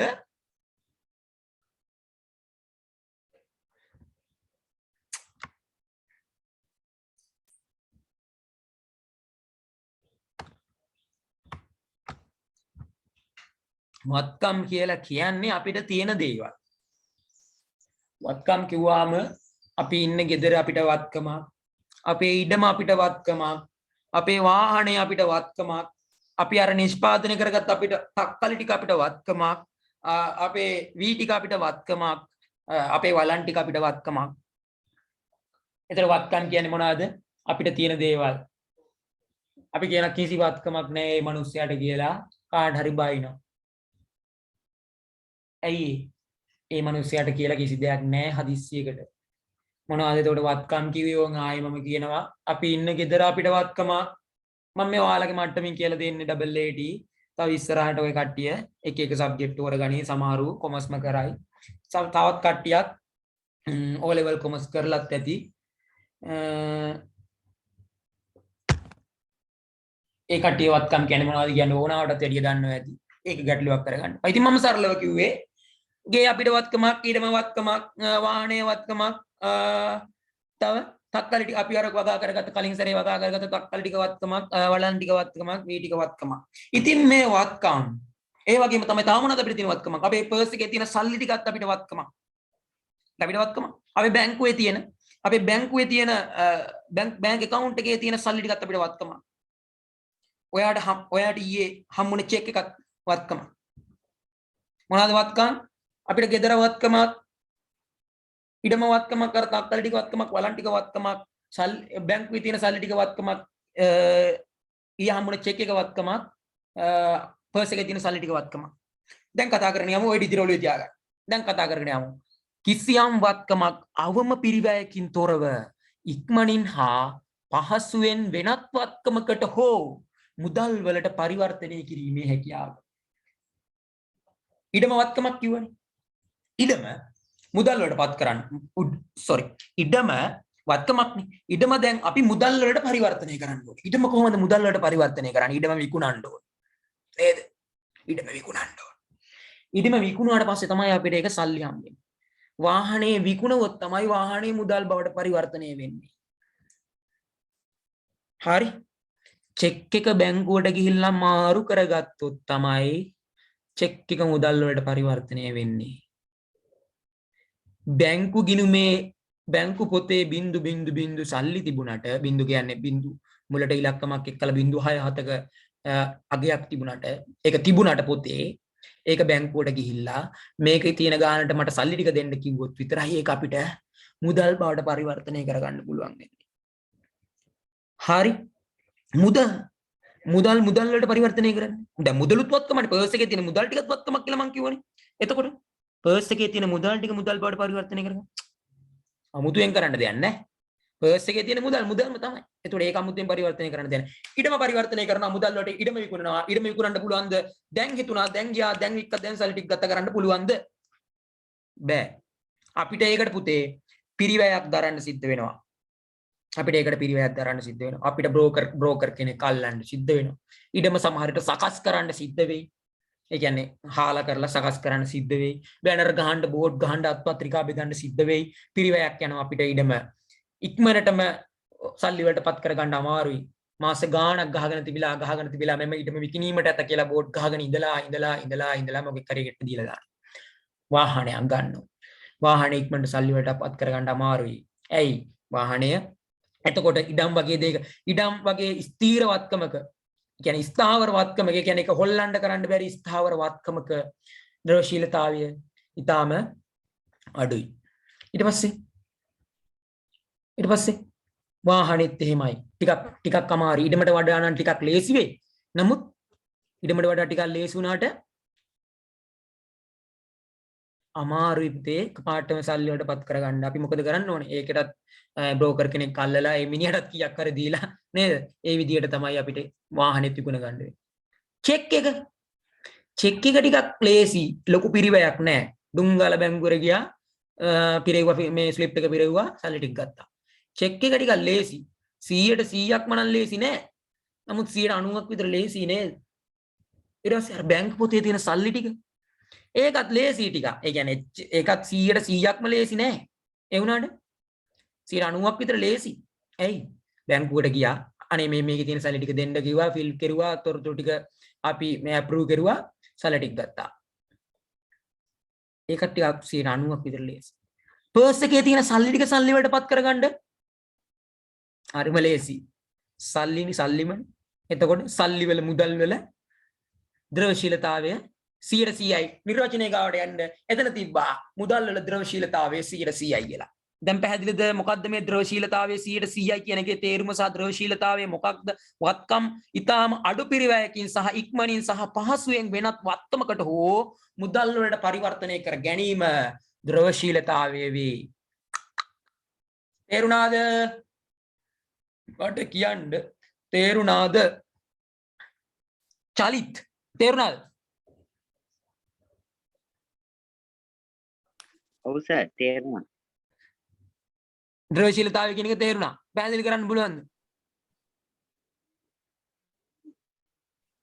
පුළුවන්. ආබාන පොඩක් කියන්න බෑ.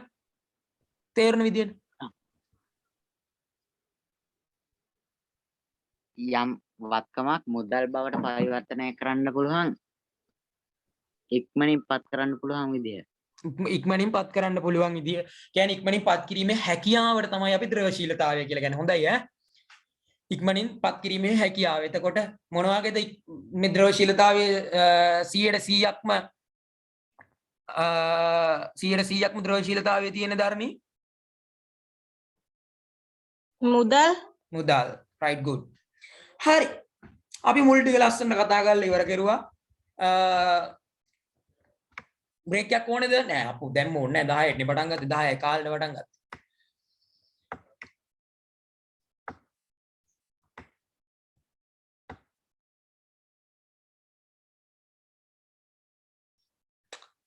පළලා විස්තරෙත් තියෙනවා සියලු වත්කම් අතරින් අතිශය ද්‍රවශීල වත්කම් වන්නේ මුදල් පමණි.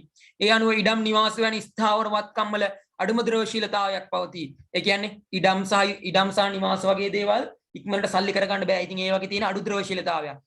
එතකොට මේ ද්‍රවශීලතාවය අඩුයි ද්‍රවශීලතාවය වැඩි කියන දෙක පටල ගන්න එපා. ඒක මතක තියාගන්න ඕනේ මෙහෙමයි. ඒ කියන්නේ දැන් කෙනෙක්ට හිතන්න පුළුවන් සල්ලි කියන්නේ මුදල් ඉක්මනට මුදල් බවට පත් කර ගැනීමේ හැකියාව හැකියාව මේ 100%ක් ඉඳලා ඒක ද්‍රවශීලතාවය අඩුයි කියලා. ද්‍රවශීලතාවය අඩුයි නෙමෙයි. එතකොට ද්‍රවශීලතාවය වැඩි. මුදල් බවට පරිවර්තනය කර ගැනීම කරදරකාරී වැඩි නම් තමයි ද්‍රවශීලතාවය අඩු වෙන්නේ. පටල ගන්න එපා ඒක. ඒ කියන්නේ දැන් මේ මිතන්නකෝ ඉඩම් කියන දේවල් ඉඩම් ඉක්මනට මුදල් බවට පත් කරගන්න බෑනේ. එහෙනම් ඉඩම් ද්‍රවශීලතාවයේ අඩුවත්කම. නමුත් සල්ලි ඉක්මනට ද්‍රවශීලතාවය ඉක්මනට සල්ලි බවට පත් කරගන්න පුළුවන් කියන්නේ ඒක ද්‍රවශීලතාවය වැඩිවත්කම. ඒ දෙක පොඩ්ඩක් පැහැදිලි ඔළුවෙන් මතක තියාගෙන එක්ක කටපාඩම් කරගෙන යන්න කමක් නැහැ. කටපාඩම් කරන්න ලඟ ඕනේ නැහැ. ඒක මතක ඉන්නවා. ඔයාලා පටල ගන්න නැතුව මතක තියාගන්න. ඊට පස්සේ පිල්ලපත් භාණ්ඩාගාර බිල්පත් කිව්වේ බිල්පත් වැනි 100% ද්‍රවශීලතාවය වෙනමැති නිසා භාණ්ඩ හා සේවා මිලදී ගැනීමට යොදාගත නොහැකි. අර චෙක් වගේ තමයි එව්වත් 100%ක්ම නෑ. නමුත් සාමාන්‍යයෙන් 80ක් 90ක විතර ද්‍රවශීලතාවයක් තියෙනවා ඒවා. ඒ කියන්නේ ඒවා ටිකක් අරතරම් අමාරු නොවුනට ගිහිල්ලා කතා කරලා බැංකුවට ගිහිල්ලා අපිට පුළුවන් මාරු කරගෙන සල්ලි කරගන්න. ඒකෙත් පිරිවැයක් දරන්න වෙනවනේ බැංකුවට යන්න පිරිවැයක් දරන්න වෙනවනේ. ඉතින් අපි කතා කරන්නේ අඩු පිරිවැයකින් මුදල් වලට පරිවර්තනය කර ගැනීම හැකියාව ද්‍රවශීලතාවය කියන. එහෙනම් ඔන්න ද්‍රවශීලතාවය කියන එකත් අපි කතා කරලා ඉවරයි. එතනදී තියෙනවා අපි කතා කරා පොදුවේදී ද්‍රවශීලතාවය කියනකොට අපි පොදුවේදී කතා කරා පහසුවෙන් හා ඉක්මනින් අඩු පිරිවැයකින් කියලා. මොනවාද ඒ කියන එක මේ තුනේ තියෙන පහසුව හෙවත් අප්‍රමාදය. ඒ කියන්නේ බැංකුවට යන එක එන එක ඒවා. ඊට දැරීමට සිද්ධ වෙන පිරිවැය කාලය අතරමැදි ගාස්තු අර කතා කරපු පරිපාලන වියදම. ඒ කියන්නේ අපි කිව්වේ දැන් හිතන්නකො බැංකුවට ගිහිල්ලා චෙක් එක මාරු කරගන්න යන කාලය. එතෙන්ට යනකොට අතරමැදි බස් ගාස්තු වගේ දේවලුත් අපි ඒ ඔක්කොම දරන්න සිද්ධ වෙනවා නම් අපිට ඒක ද්‍රවශීලතාවය පත් කර ගැනීමේ ද්‍රවශීලතාවයේ අඩුවත්කමක් ඒක. මම හිතනවා මේ කතාව වලට පැහැදිලි ඇති කියලා.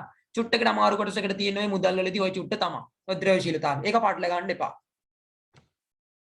ඔන්න එනවා දැන් අපි මුදලින් අපේක්ෂිත කාර්යයන් ටික කතා කරන්න. මුදලින් අපේක්ෂිත කාර්යයන් ටික කතා කරන්න.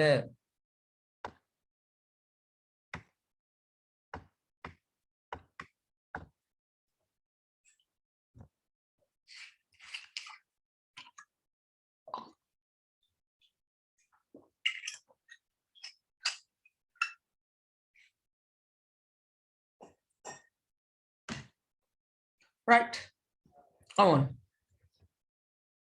මුදලින් අපේක්ෂිත කාර්යයන් හතරක් තියෙනවා කෙනෙක් අහන්න පුළුවන් මගෙන් නැත්තම් කාගෙන් හරි මෙහෙම අහන්න පුළුවන් මේ මුදලින් අපේක්ෂිත කාර්යයන් කියලා ඇහුවොත් හතරම ලියන්න ඕනේද කියලා අහනවා අහයි නැත්තම් ඔයාලට දැන් ප්‍රශ්නයක් එයි ටිකක් අමාරු වචන ගොඩක් එක්ක තියෙන පොයින්ට් හතරක් තියෙනවා මුදලින් අපේක්ෂිත කාර්යයන් කියලා කිව්වොත් එහෙම හතරම ලියන්න ඕනේද කියලා ඇහුවොත් මම කියන්නේ ඔව්. මම නෙමෙයි කයින් ඇහුවොත් ඔව්. හැබැයි කියන්න පුළුවන් මුදලින් අපේක්ෂිත කාර්යයන් එකක් ලියන්න, දෙකක් ලියන්න, තුනක් ලියන්න කියලා කිව්වොත් තුනක් ලිව්වොත් ඇති. කියන්නේ ඒ කියන ප්‍රමාණය ලිව්වොත් ඇති. එහෙම නැතුව මුදලින් අපේක්ෂිත කාර්යයන් මුදලින් අපේක්ෂිත කාර්යයන් ලියන්න එහෙම නැත්නම් කාර්යයන් පැහැදිලි කරන්න කියලා කිව්වොත් හතරම ලියන්න ඕනේ, හතරම පැහැදිලි කරන්න ඕනේ අනිවාර්යයි. ඇයි ඒ? තව එකක් මේ වචනෙන් ඕනේද ඔව් ඇයි ඒ මේක ඊට වඩා වෙනස් කරන්න දෙයක් නැහැ වෙනස් කරන්න පුළුවන් මේ වචනේ මතක තියාගන්න පැහැදිලි කරනකොට ඔයාලට තේරෙයි ඒ වුණාට මම කියන්නේ මුදලින් අපේක්ෂිත කාර්යයන් ලියන්න කිව්වොත් එහෙම හතරම ලියන්න ඕනේ මේ විදිහට ලියන්න ඕනේ ඒ කියන්නේ වෙන කාර්යයන් හතරක් ලියන්න ඕනේ කියලා නෙමෙයි මම කියන්නේ මේ හතර ලියන්න ඕනේ කියලා පැහැදිලිද මුදලින් අපේක්ෂිත කාර්යයන් කිව්වොත් එහෙම හතරක් ලියන්න ඕනේ නෙමෙයි මේකෙන් ওই දෙකකුයි Tamanට හිතන බාණ්ඩු මොනවද මේ හුවමාරු කරගන්න කියලා ඉතලා එහෙම ලියලා හරියන්නේ නැහැ මේ හතර ලියන්න ඕනේ මේ හතර චුට්ටක් ওই වචනේ එහෙම වුණාට කමක් නැහැ පැහැදිලි කරනකොට ගන්න වචන වලින් ඔයාලට පහසු විදිහකට මතක තියාගත්තට කමක් නැහැ නමුත් මේ හතර එන අදහස එන විදිහට ලියන්න ඕනේ හතරම ඕනේ ඔන්න ඒක මුලින්ම කිව්වා දැන් අපි බලමු මුදලින් අපේක්ෂිත කාර්යයන් මොනවද කියලා චලිත් ඉන්ටර්වලයක් ඕනේද චලිත් දැන් මොන්නේ නැනේ හරි දැන් මේ B පැත්තේ යන්න ඕනේ නැහැ නේ කට්ටියට ස්ටේටස් බලන්න ඕනේ නැහැ නේ හොරෙන් බලනවා සමහරව පේනවා මට ඒ කට්ටිය එන්න ඕනේ ආයෙටක් ගාලා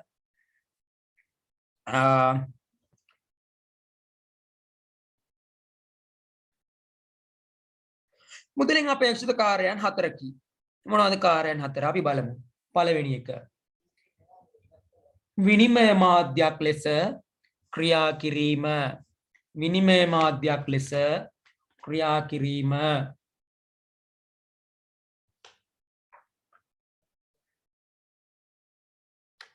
ඒ කියන්නේ මොකක්ද විනිමය මාධ්‍යයක් කියන්නේ අපිට හම්බුණා හොඳ මුදලක ලක්ෂණ කියන එකේ තිබ්බ විනිමය මාධ්‍යයක් කියලා කතාවන්නේ මොකක්ද විනිමය මාධ්‍යයක් කියන්නේ සමාජ මාධ්‍යයක් එහෙම නැත්නම් ක්‍රියාකාරී මාධ්‍යයක් වගේ එකක්ද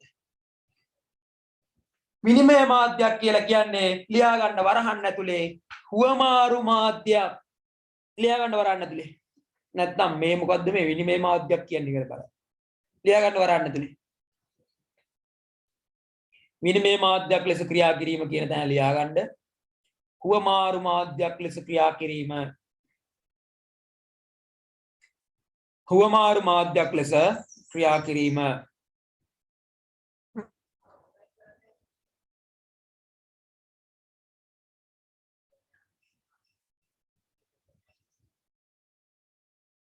හරිද තරුෂි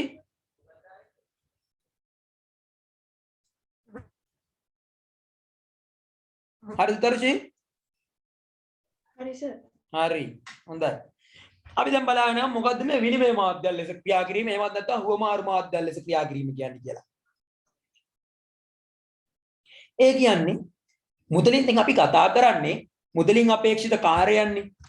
අපි දැන් කතා කරන්නේ මුදලින් අපේක්ෂිත කාර්යයන්. මුදලින් අපේක්ෂිත කාර්යයන් වල පළවෙනි එක තමයි විනිමය මාධ්‍යයක් එහෙමත් නැත්නම් හුවමාරු මාධ්‍යයක් ලෙස ක්‍රියා කිරීම කියන්නේ. අපි දැන් යනවා ඒක කතා කරගෙන. හුවමාරු මාධ්‍යයක් කියලා කියන්නේ භාණ්ඩ අපි දැන් මෙතනදී කලින්ම අපිට තිබුණු ප්‍රශ්නේ තමයි භාණ්ඩ හුවමාරුව. එහෙමත් නැත්නම් බාටර් ක්‍රමය. එහෙමත් නැත්නම් ඍජු හුවමාරුව. මෙන්න මේවනේ. ඉතින් එතනදී අපි කරේ භාණ්ඩනේ හුවමාරු කරේ කියන එකට. දැන් අපි දැන් මුදල් තමයි හුවමාරු කරන්නේ. ඉතින් භාණ්ඩ හා සේවා හුවමාරු ක්‍රියාවලිය තුල භාණ්ඩ හා සේවා හුවමාරු ක්‍රියාවලිය තුල අතරමැදියෙකු ලෙස කටයුතු කරන හුවමාරු මාධ්‍යයක් ලෙස තමයි ඉන්න මම ඒකයි පැහැදිලි කරන්නේ. භාණ්ඩ හා සේවා හුවමාරු ක්‍රියාවලිය තුල ඒ කියන්නේ අපි පුද්ගලයාගෙන් පුද්ගලයෝ දැන් භාණ්ඩ හා සේවා හුවමාරු කර ගන්නවා. මේ හුවමාරු ක්‍රමයේ තුල ඉස්සර කරේ තවත් භාණ්ඩයක් හෝ සේවාවක් දීලම තමයි තව භාණ්ඩයක් හෝ සේවාවක් ගත්තේ. එහෙම නේද? ඔව්. දැන් භාණ්ඩ හා සේවා හුවමාරු ක්‍රියාවලිය තුල සල්ලි කියලා පොදුවේ පිළිගත්ත මුදල් කියලා පොදුවේ පිළිගත්ත හුවමාරු මාධ්‍යයක් ඇවිල්ලා තියෙනවා. එහෙනම් දැන් මෙතනදී අපි සල්ලි වල කාර්යය මොකද්ද? හැමෝගෙම භාණ්ඩ හා සේවා හුවමාරු කරද්දී හැමෝගෙම භාණ්ඩ හා සේවා හුවමාරු කරද්දී ඒ භාණ්ඩ හා සේවා වල හුවමාරු මාධ්‍යයක් ලෙස පිළි අරගෙන තියෙන එක පැහැදිලි නැත්නම් ටක් ගාලා කියන්න ඕනේ ආයි කියලා දෙනවා. දිනිදි භාග්‍ය පැහැදිලිද?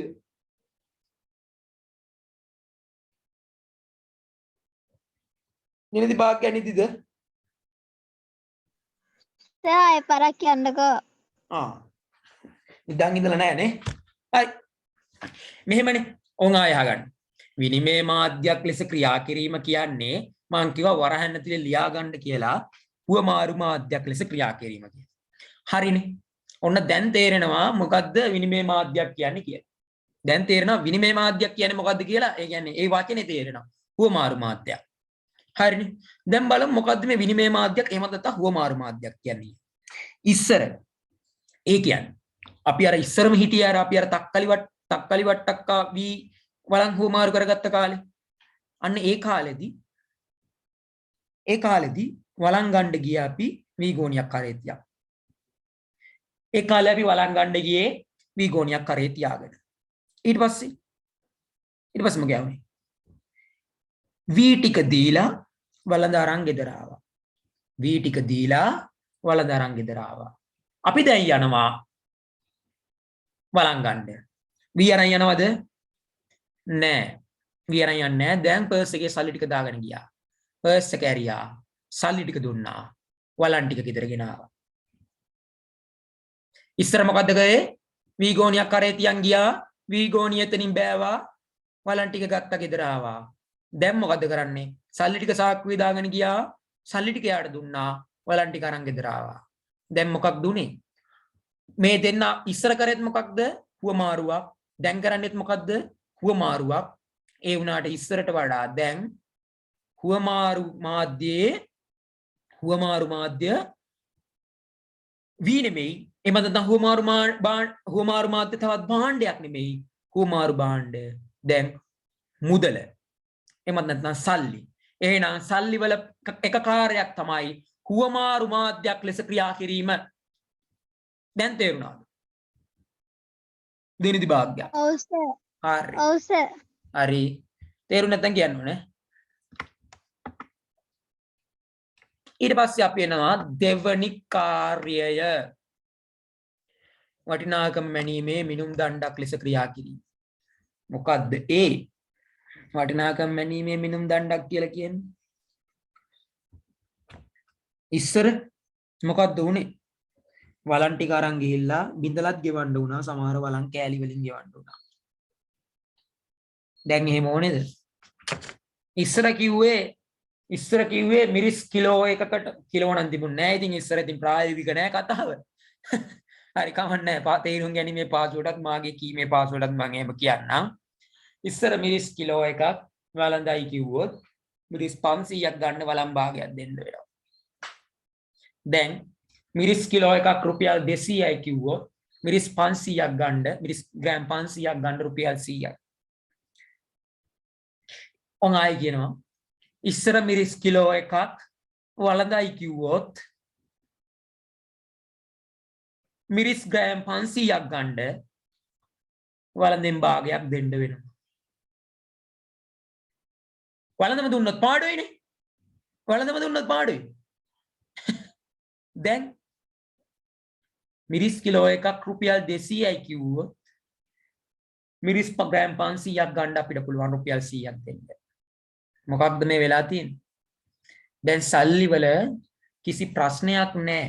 ඒ කියන්නේ දැන් සල්ලි වල අපිට කුඩා වටිනාකමක් වුණත් ගෙවා ගන්න වටිනාකම මනින්න රුපියල් 200යි රුපියල් 100යි කියලා එකක් තියෙනවා.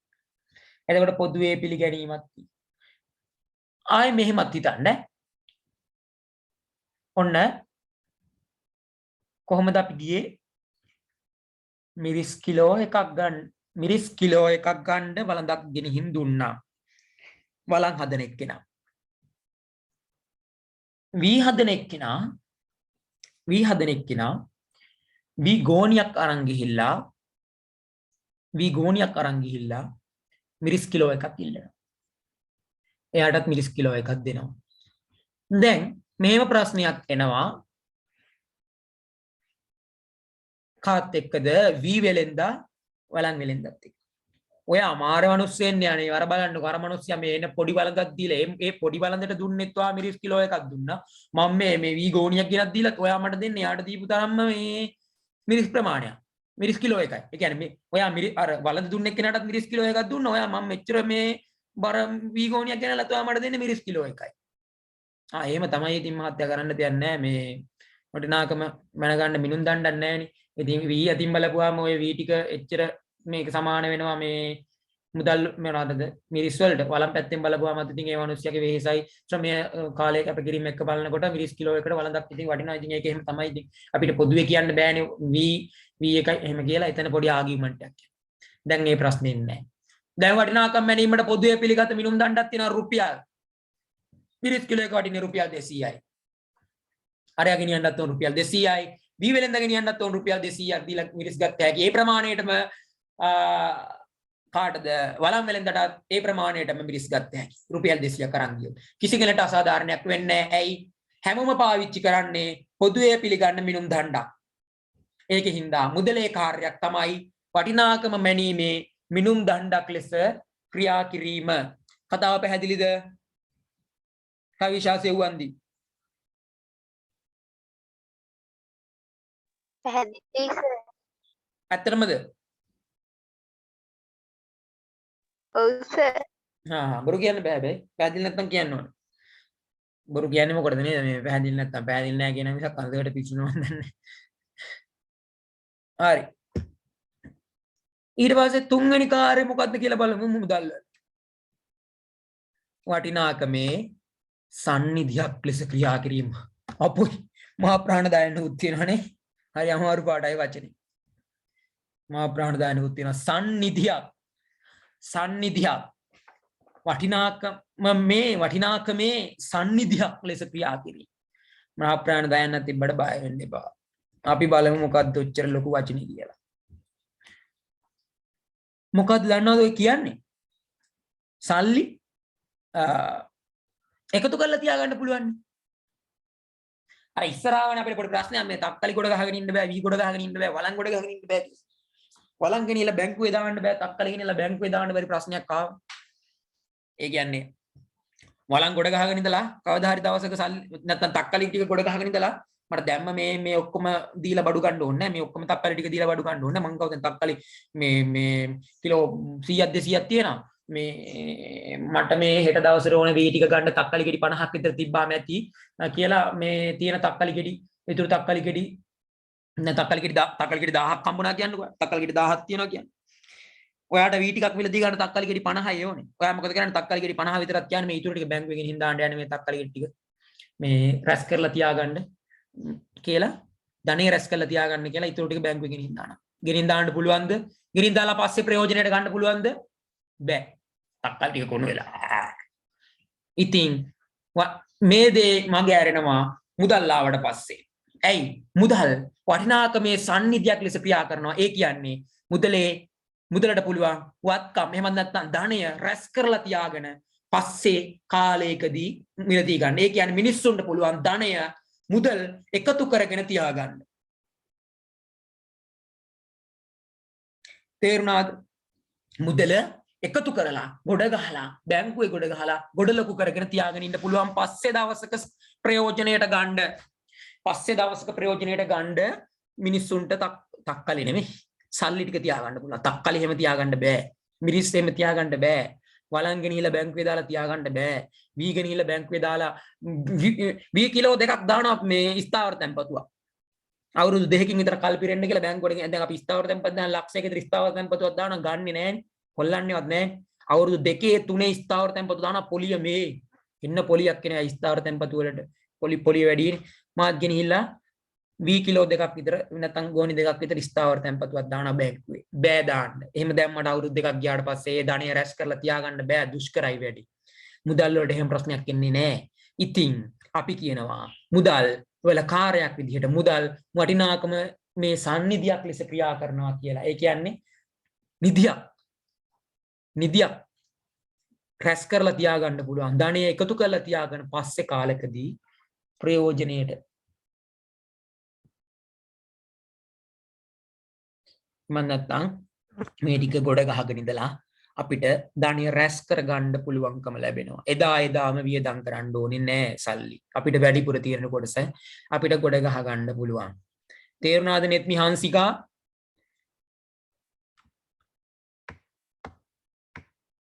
ඔව් සර්. හා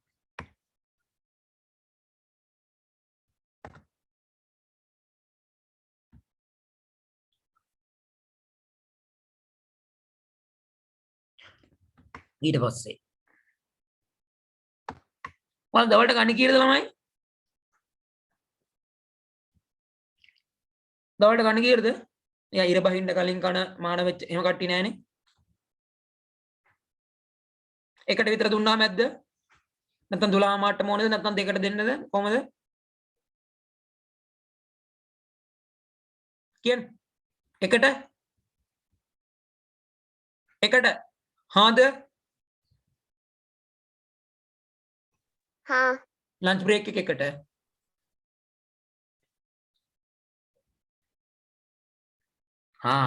හරි තේ බොන්න වෙලාවක් දෙන්න.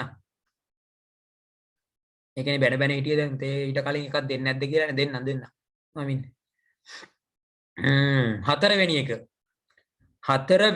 හතරවෙනි කාර්ය විලම්භීත ගෙවුම් මාධ්‍යයක් ලෙස ක්‍රියා කිරීමේ තන මහ ප්‍රාණ බයන්නක් තියෙනවා. විලම්භීත ගෙවීම් මාධ්‍යයක් ලෙස ක්‍රියා කිරීම.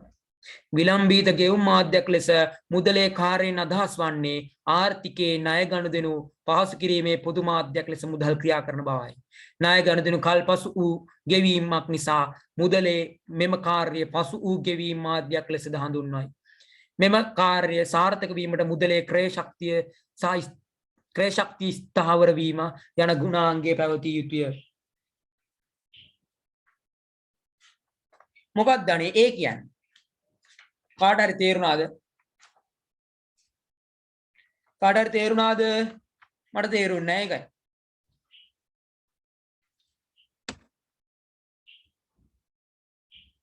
විලම්භීත ගෙවුම් මාධ්‍යයක් ලෙස මුදලේ කාර්යයෙන් අදහස් වන්නේ ආර්ථිකයේ ණය ගනුදෙනු පහසු කිරීමේ පොදු මාධ්‍යයක් ලෙස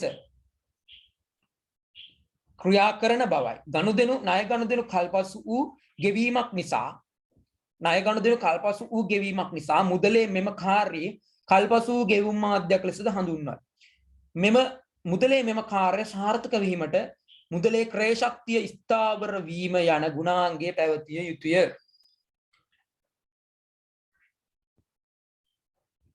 ඒ කියන්නේ මෙහෙමයි. දැන් ආර්ථිකයේ ඇතුලේ ණය ගනුදෙනු රාශියක් සිද්ධ වෙනවනේ.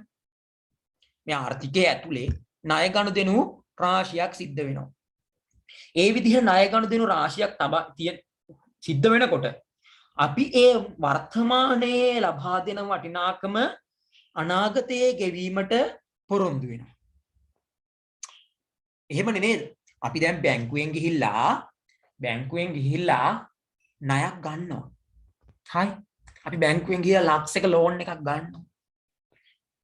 ලක්ෂයක ලෝන් එකක් අරන් කියනවා අපි අවුරුදු 5කින් ලක්ෂය ගෙවන්නම් සර් කියලා. පොරොන්දු වෙනවා. අවුරුදු 5කින් ලක්ෂය ගෙවන්නේ රුපියල් වලින්මයි. ඇයි? අපිට පොදු මාධ්‍යයක් තියෙනවා. මුදල ගෙවන්න. ඒ කියන්නේ අපි ගත්ත ණය ගෙවන්න අපිට පොදු මාධ්‍යයක් තියෙනවා. අපි ගත්ත ණය ගෙවන්න අපිට පොදු මාධ්‍යයක් තියෙනවා. පොදුවේ පිළිගත්ත මාධ්‍යයක් තියෙනවා. අපිට දැන් එකඟ වෙන්න පුළුවන්. අපිට අද පොරොන්දු වෙන්න පුළුවන් මම තව කාලෙකින් වඩ ලක්ෂ 5ක් රුපියල් ලක්ෂ 5ක් දෙන්නම් කියලා. තේරුණාද? ඒ කියන්නේ ආර්ථිකය ඇතුළේ ණය ගනුදෙනු රාශියක් සිද්ධ වෙනවා. මේ ගනුදෙනු සිද්ධ වෙන්නේ වර්තමානයේ ලබා දෙන වටිනාකමටනේ. කියන අද දෙන වටිනාකම. අදයි අපි ලක්ෂයක ලෝන් එකක්. ඒක අපි පොරොන්දු වෙනවා අනාගතයේදී රුපියල් ලක්ෂ 5ක් ගෙවන්නම් කියලා. ඉතින් අපිට එහෙම පොරොන්දු වෙන්න පුළුවන්. ඇයි? වටිනාකම වෙනස් වෙන්නේ නැහැ. වී වලින් ගෙවන්නම් කියලා නෙමෙයි. නේ අපිට වී වලින් ගෙවන්නම් කියලා පොරොන්දු වෙලා අපිට ඒ කාලේ වෙනකොට වී නැතුව තක්කලි වලින් ගෙවන්න සිද්ධ වෙයි සමහර විට. එහෙම නැතුව අපි පොරොන්දු වෙන්නේ. අපි ණය වටිනාකම ගන්නවා මුදල් වලින්. ඊට පස්සේ අපි පොදුවේ පිළිගන්නවා පොදු මාධ්‍යයක් විදියට මුදල් පිළි අරන් අපි කියනවා ඒ ගනුදෙනු ණය ගනුදෙනු කල්පසු අපි ගෙවන්නම් මුදල් වලින් රුපියල් වලින් කියලා. ඉතින් විලම්භිත ගෙවුම් මාධ්‍යයක් කියලා කියන්නේ පස්සේ කාලෙකදී ගෙවන්න. විලම්භිත ගෙවුම් මාධ්‍යයක් කියලා කියන්නේ පස්සේ කාලෙකදී ගෙවන්න පුළුවන් විදියට මේ මුදල් කටයුතු කරනවා. දැන් අපි මුදලේ කාර්යයන් 4ක් දන්නවා. මොකක්ද? හුවමාරු මාධ්‍යයක් ලෙස කටයුතු කරනවා. ඊට පස්සේ වටිනාකම් මැනීමේ මිනුම් දණ්ඩක් ලෙස ක්‍රියා කරනවා. ඊට පස්සේ වටිනාකමේ සන්නිධියක් අර රැස් කරලා තියාගන්න පුළුවන් ක්‍රමයක් විදිහට මුදලේ කාර්යයක් තියෙනවා. ඊට පස්සේ කාලෙකදී ගෙවීමේ හැකියාව තියෙනවා. කියන්නේ විලම්භිත ගෙවුම් මාධ්‍යයක් ලෙස මේ මුදල් ක්‍රියා කරනවා. මාර වැඩේ වෙලා තියෙන මුදල් වලට කාර්යයන් 4යි. මුදල් වලට කාර්යයන් 4යි. ඒ කාර්යයන් 4 අනිවාර්යෙන් මතක තියාගන්න ඕනේ. මොනවද කාර්යයන් 4? හුවමාරු මාධ්‍යයක් ලෙස කටයුතු කිරීම. ඊට පස්සේ වටිනාකම් මැනීමේ මිනුම් දණ්ඩක් ලෙස කටයුතු කිරීම. වටිනාකමේ සන්නිධියක් ලෙස ක්‍රියා කිරීම. විලම්භිත ගෙවුම් මාධ්‍යයක් ලෙස ක්‍රියා කිරීම. පැහැදිලිද ඔතෙන්ට එනකන්? සෙහත් පෙරේරා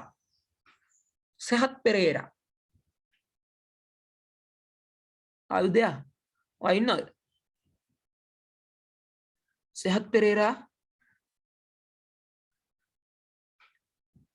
චැට් එකක් ඉන්නවස්ස. රයිට්. තේරුණාද සෙහත් පෙරේරා? ඔව් කියලා දාන්න. නැත්තම් නෑ කියලා දාන්න. ඔව් කියන්න එපා. නැත්තම් නෑ කියන්න.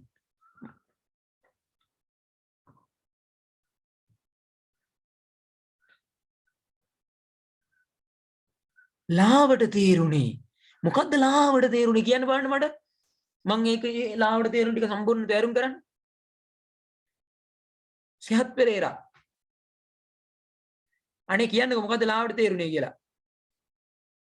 මං සම්පූර්ණයෙන් පැහැදිලි කරනවා එතකොට. කියන්න පුතේ කියන්න. නැත්තම් ඒ ලාවට තේරිලා හරියන්නේ නැහැ. මොන කොටසද ලාවට තේරුණේ? අනිත් අයටත් ලාවට තේරුණේ? හරි. අනිත් අයටත් ලාවට තේරුණේ? අමීෂා ආදිත්‍ය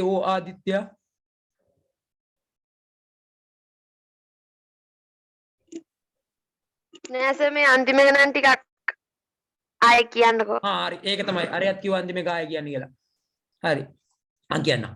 අන්තිම එක කියන්නේ මේ විලම්භීත ගෙවුම් මාධ්‍යයක් කියන එකනේ. ඔව්. හරි.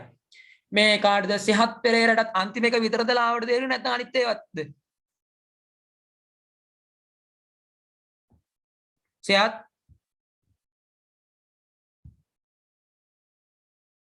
අන්තිම එක හරි. හැමෝටම දැන් අන්තිම එක විතරද? අනිත් ඒවාගෙත් ප්‍රශ්න තියෙනවා නම් කියන්න. ප්‍රශ්න තියෙන්න බෑ. විභාගෙට තව දවස් කීයද? අනික ප්‍රශ්න තිබිලා බෑනේ.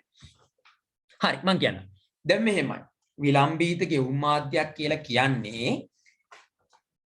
අපිට අපි ණය මුදලක් ගන්නවනේ. ඒ කියන්නේ දැන් ආර්ථිකේ ණය ගනුදෙනු සිද්ධ වෙනවනේ.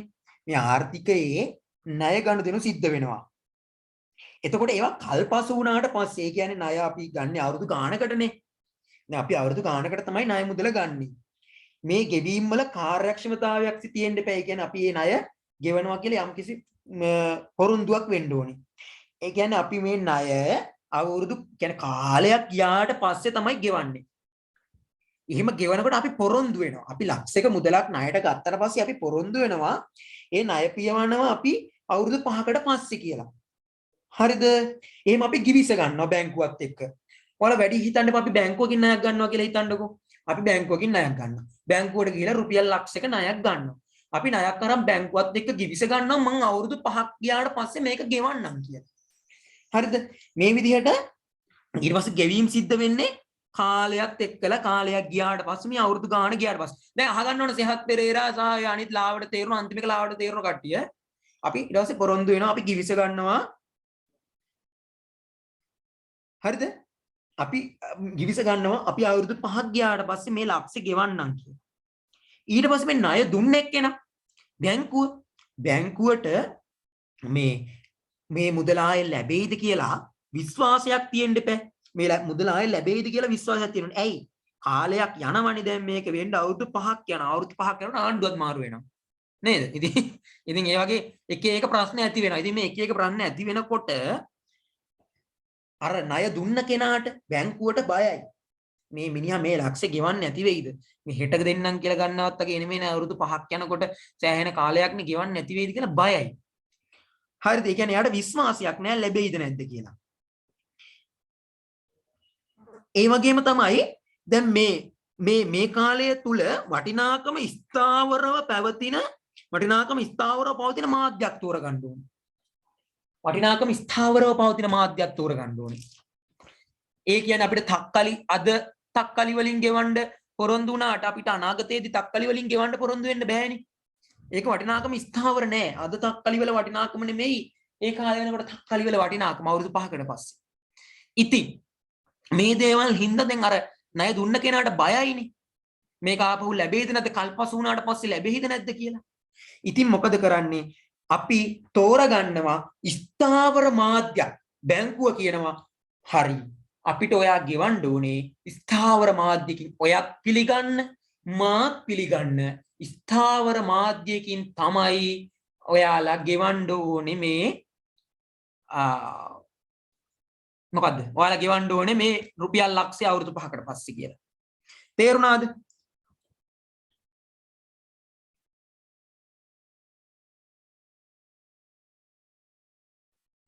තේරුණාද?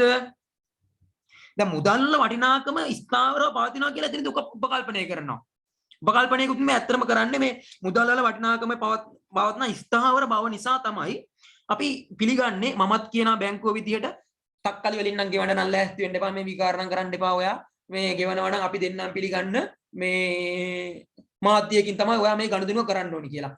එහෙනම් මොනවද ඉතින් දෙන්නම් පිළිගන්න මාධ්‍යයක් විදියට තියෙන්නේ? මුදල්නේ. හරි මම මුදල් වලින්ම ලක්ෂ 5 ගෙවන්නම් කියලා ඒ කට්ටිය ඒ ගිවිස ගැනීම සිද්ධ කරනවා. ඉතින් ඒකයි කියන්නේ මුදල් වල එක කාර්යයක් තමයි අනාගතයේදී ගෙවීමට හැකි ආකාරයේ මාධ්‍යයක් වීම. ඒ කියන්නේ අද කරන ගනුදෙනුව වෙනුවෙන් අනාගතයේදී ගෙවීමට හැකි මාධ්‍යයක් වීම. පැහැදිලිද? සෙහත් පෙරේරා පැහැදිලිද? තාමත් ලාවටද?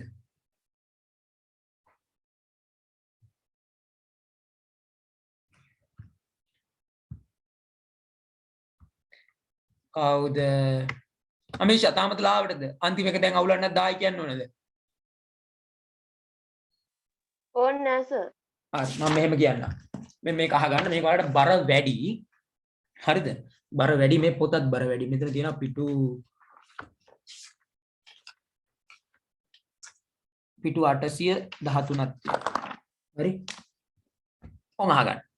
විලම්භීත ගෙවුම් මාධ්‍යයක කාර්යය යන්නේ අදහස් කරනු ලබන්නේ කල්පසු කොට කරන ගෙවීම් කාර්යක්ෂම ලෙස සිදු කිරීමට මුදල් යොදාගත හැකි බවයි. නිෂ්පාදන ආයතන තමන්ගේ භාණ්ඩ ගැනුම්කරුවන්ට ණයට අලෙවි කිරීමේදී ඒ සඳහා ගෙවීම් අපේක්ෂා කරනුයේ කාලයක් ඈවෑමෙනි. එසේම කිසියම් පුද්ගලයෙකු ණය මුදලක් ලබාගත් විට එම ණය පියවීමට සිදුවන්නේ කාලයක් ගත වූ පසුය. හරිනේ? ඒ කතාව හරි. ණය මුදලක් ගත්තට පස්සේ ඒ ණය ගෙවන්නේ කාලයක් ඈවෑමෙන් පසුව. එසේම givisගත් ගනුදෙනු වලදී බොහෝ ගෙවීම් සිදුවන්නේ කාලයක් ඈවෑමෙනි. ණය හිමියා කියන්නේ ණය දුන්න කෙනාට ණය හිමියාට තමා ණයට දුන් මුදල කාලයක් ඈවෑමෙන් ඒ පරිද්දෙන්ම ලැබේ යයි විශ්වාසයක් ඇති කරගත හැක්කේ අදාළ කාලය තුල වටිනාකම ස්ථාවරව පැවතිය හැකි මාධ්‍යයක් ඒ සඳහා යොදාගත හොත් පමණි. පැහැදිලිද? අරයට විශ්වාස කරන්න පුළුවන් වෙන්නේ මෙයා මේක දෙයිද නැද්ද? මට ඒ අගයම ලැබෙයිද කියලා එයාට විශ්වාස කරන්න පුළුවන් වෙන්නේ කාලය තුලදී වටිනාකම ස්ථාවරව පැවතිය හැකි මාධ්‍යයක් ඒ සඳහා යොදාගත හොත් පමණි. මුදල් භාවිතයක් නොමැති සමාජයක් තුල එවැනි අනාගත ගෙවීම් සඳහා භාණ්ඩ හෝ සතුන් හෝ යොදා ගැනීමට සිදුවිය.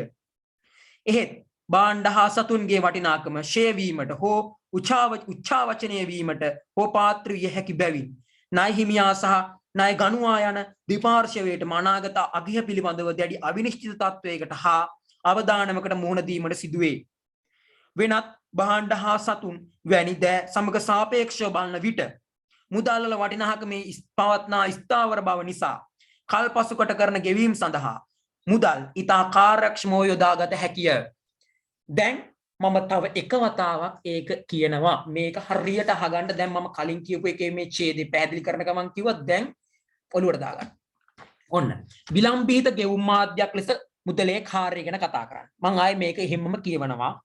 විලම්භීත ගෙවුම් මාධ්‍යයක කාර්යය යනුවෙන් අදහස් කරනු ලබන්නේ කල්පසු කොට කරන ගෙවීම් කාර්යක්ෂම ලෙස සිදු කිරීමට මුදල් යොදාගත හැකි බවයි. නිෂ්පාදන ආයතන තමන්ගේ භාණ්ඩ ගැනුම්කරුවන්ට ණයට අලෙවි කිරීමේදී ඒ සඳහා ගෙවීම් අපේක්ෂා කරනුයේ කාලයක් ඈවෑමෙනි.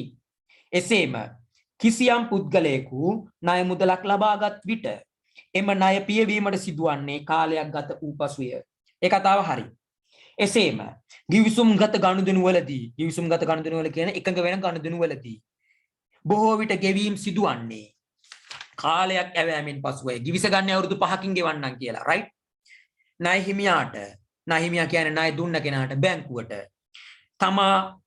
තමා ණයට දුන් මුදල බැංකුව ණයට දුන් මුදල කාලයක් ඈවෑමෙන් ඒ පරිද්දෙන්ම ලැබේ දැයි විශ්වාසයක් ඇති කරගත හැක්කේ අදාළ කාලය තුල වටිනාකම ස්ථාවරව පැවතිය හැකි මාධ්‍යයක් ඒ සඳහා යොදාගත හොත් පමණි.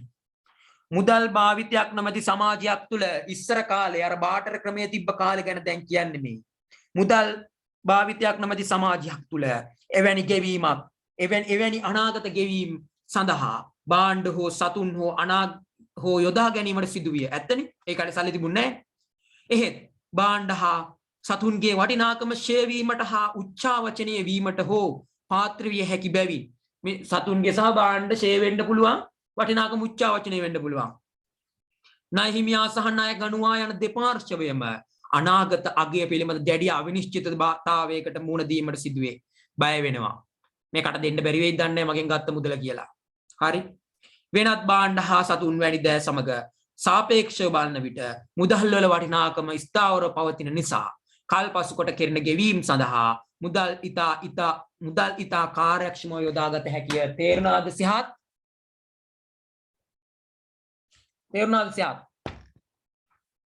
තේරුණාද මිෂා?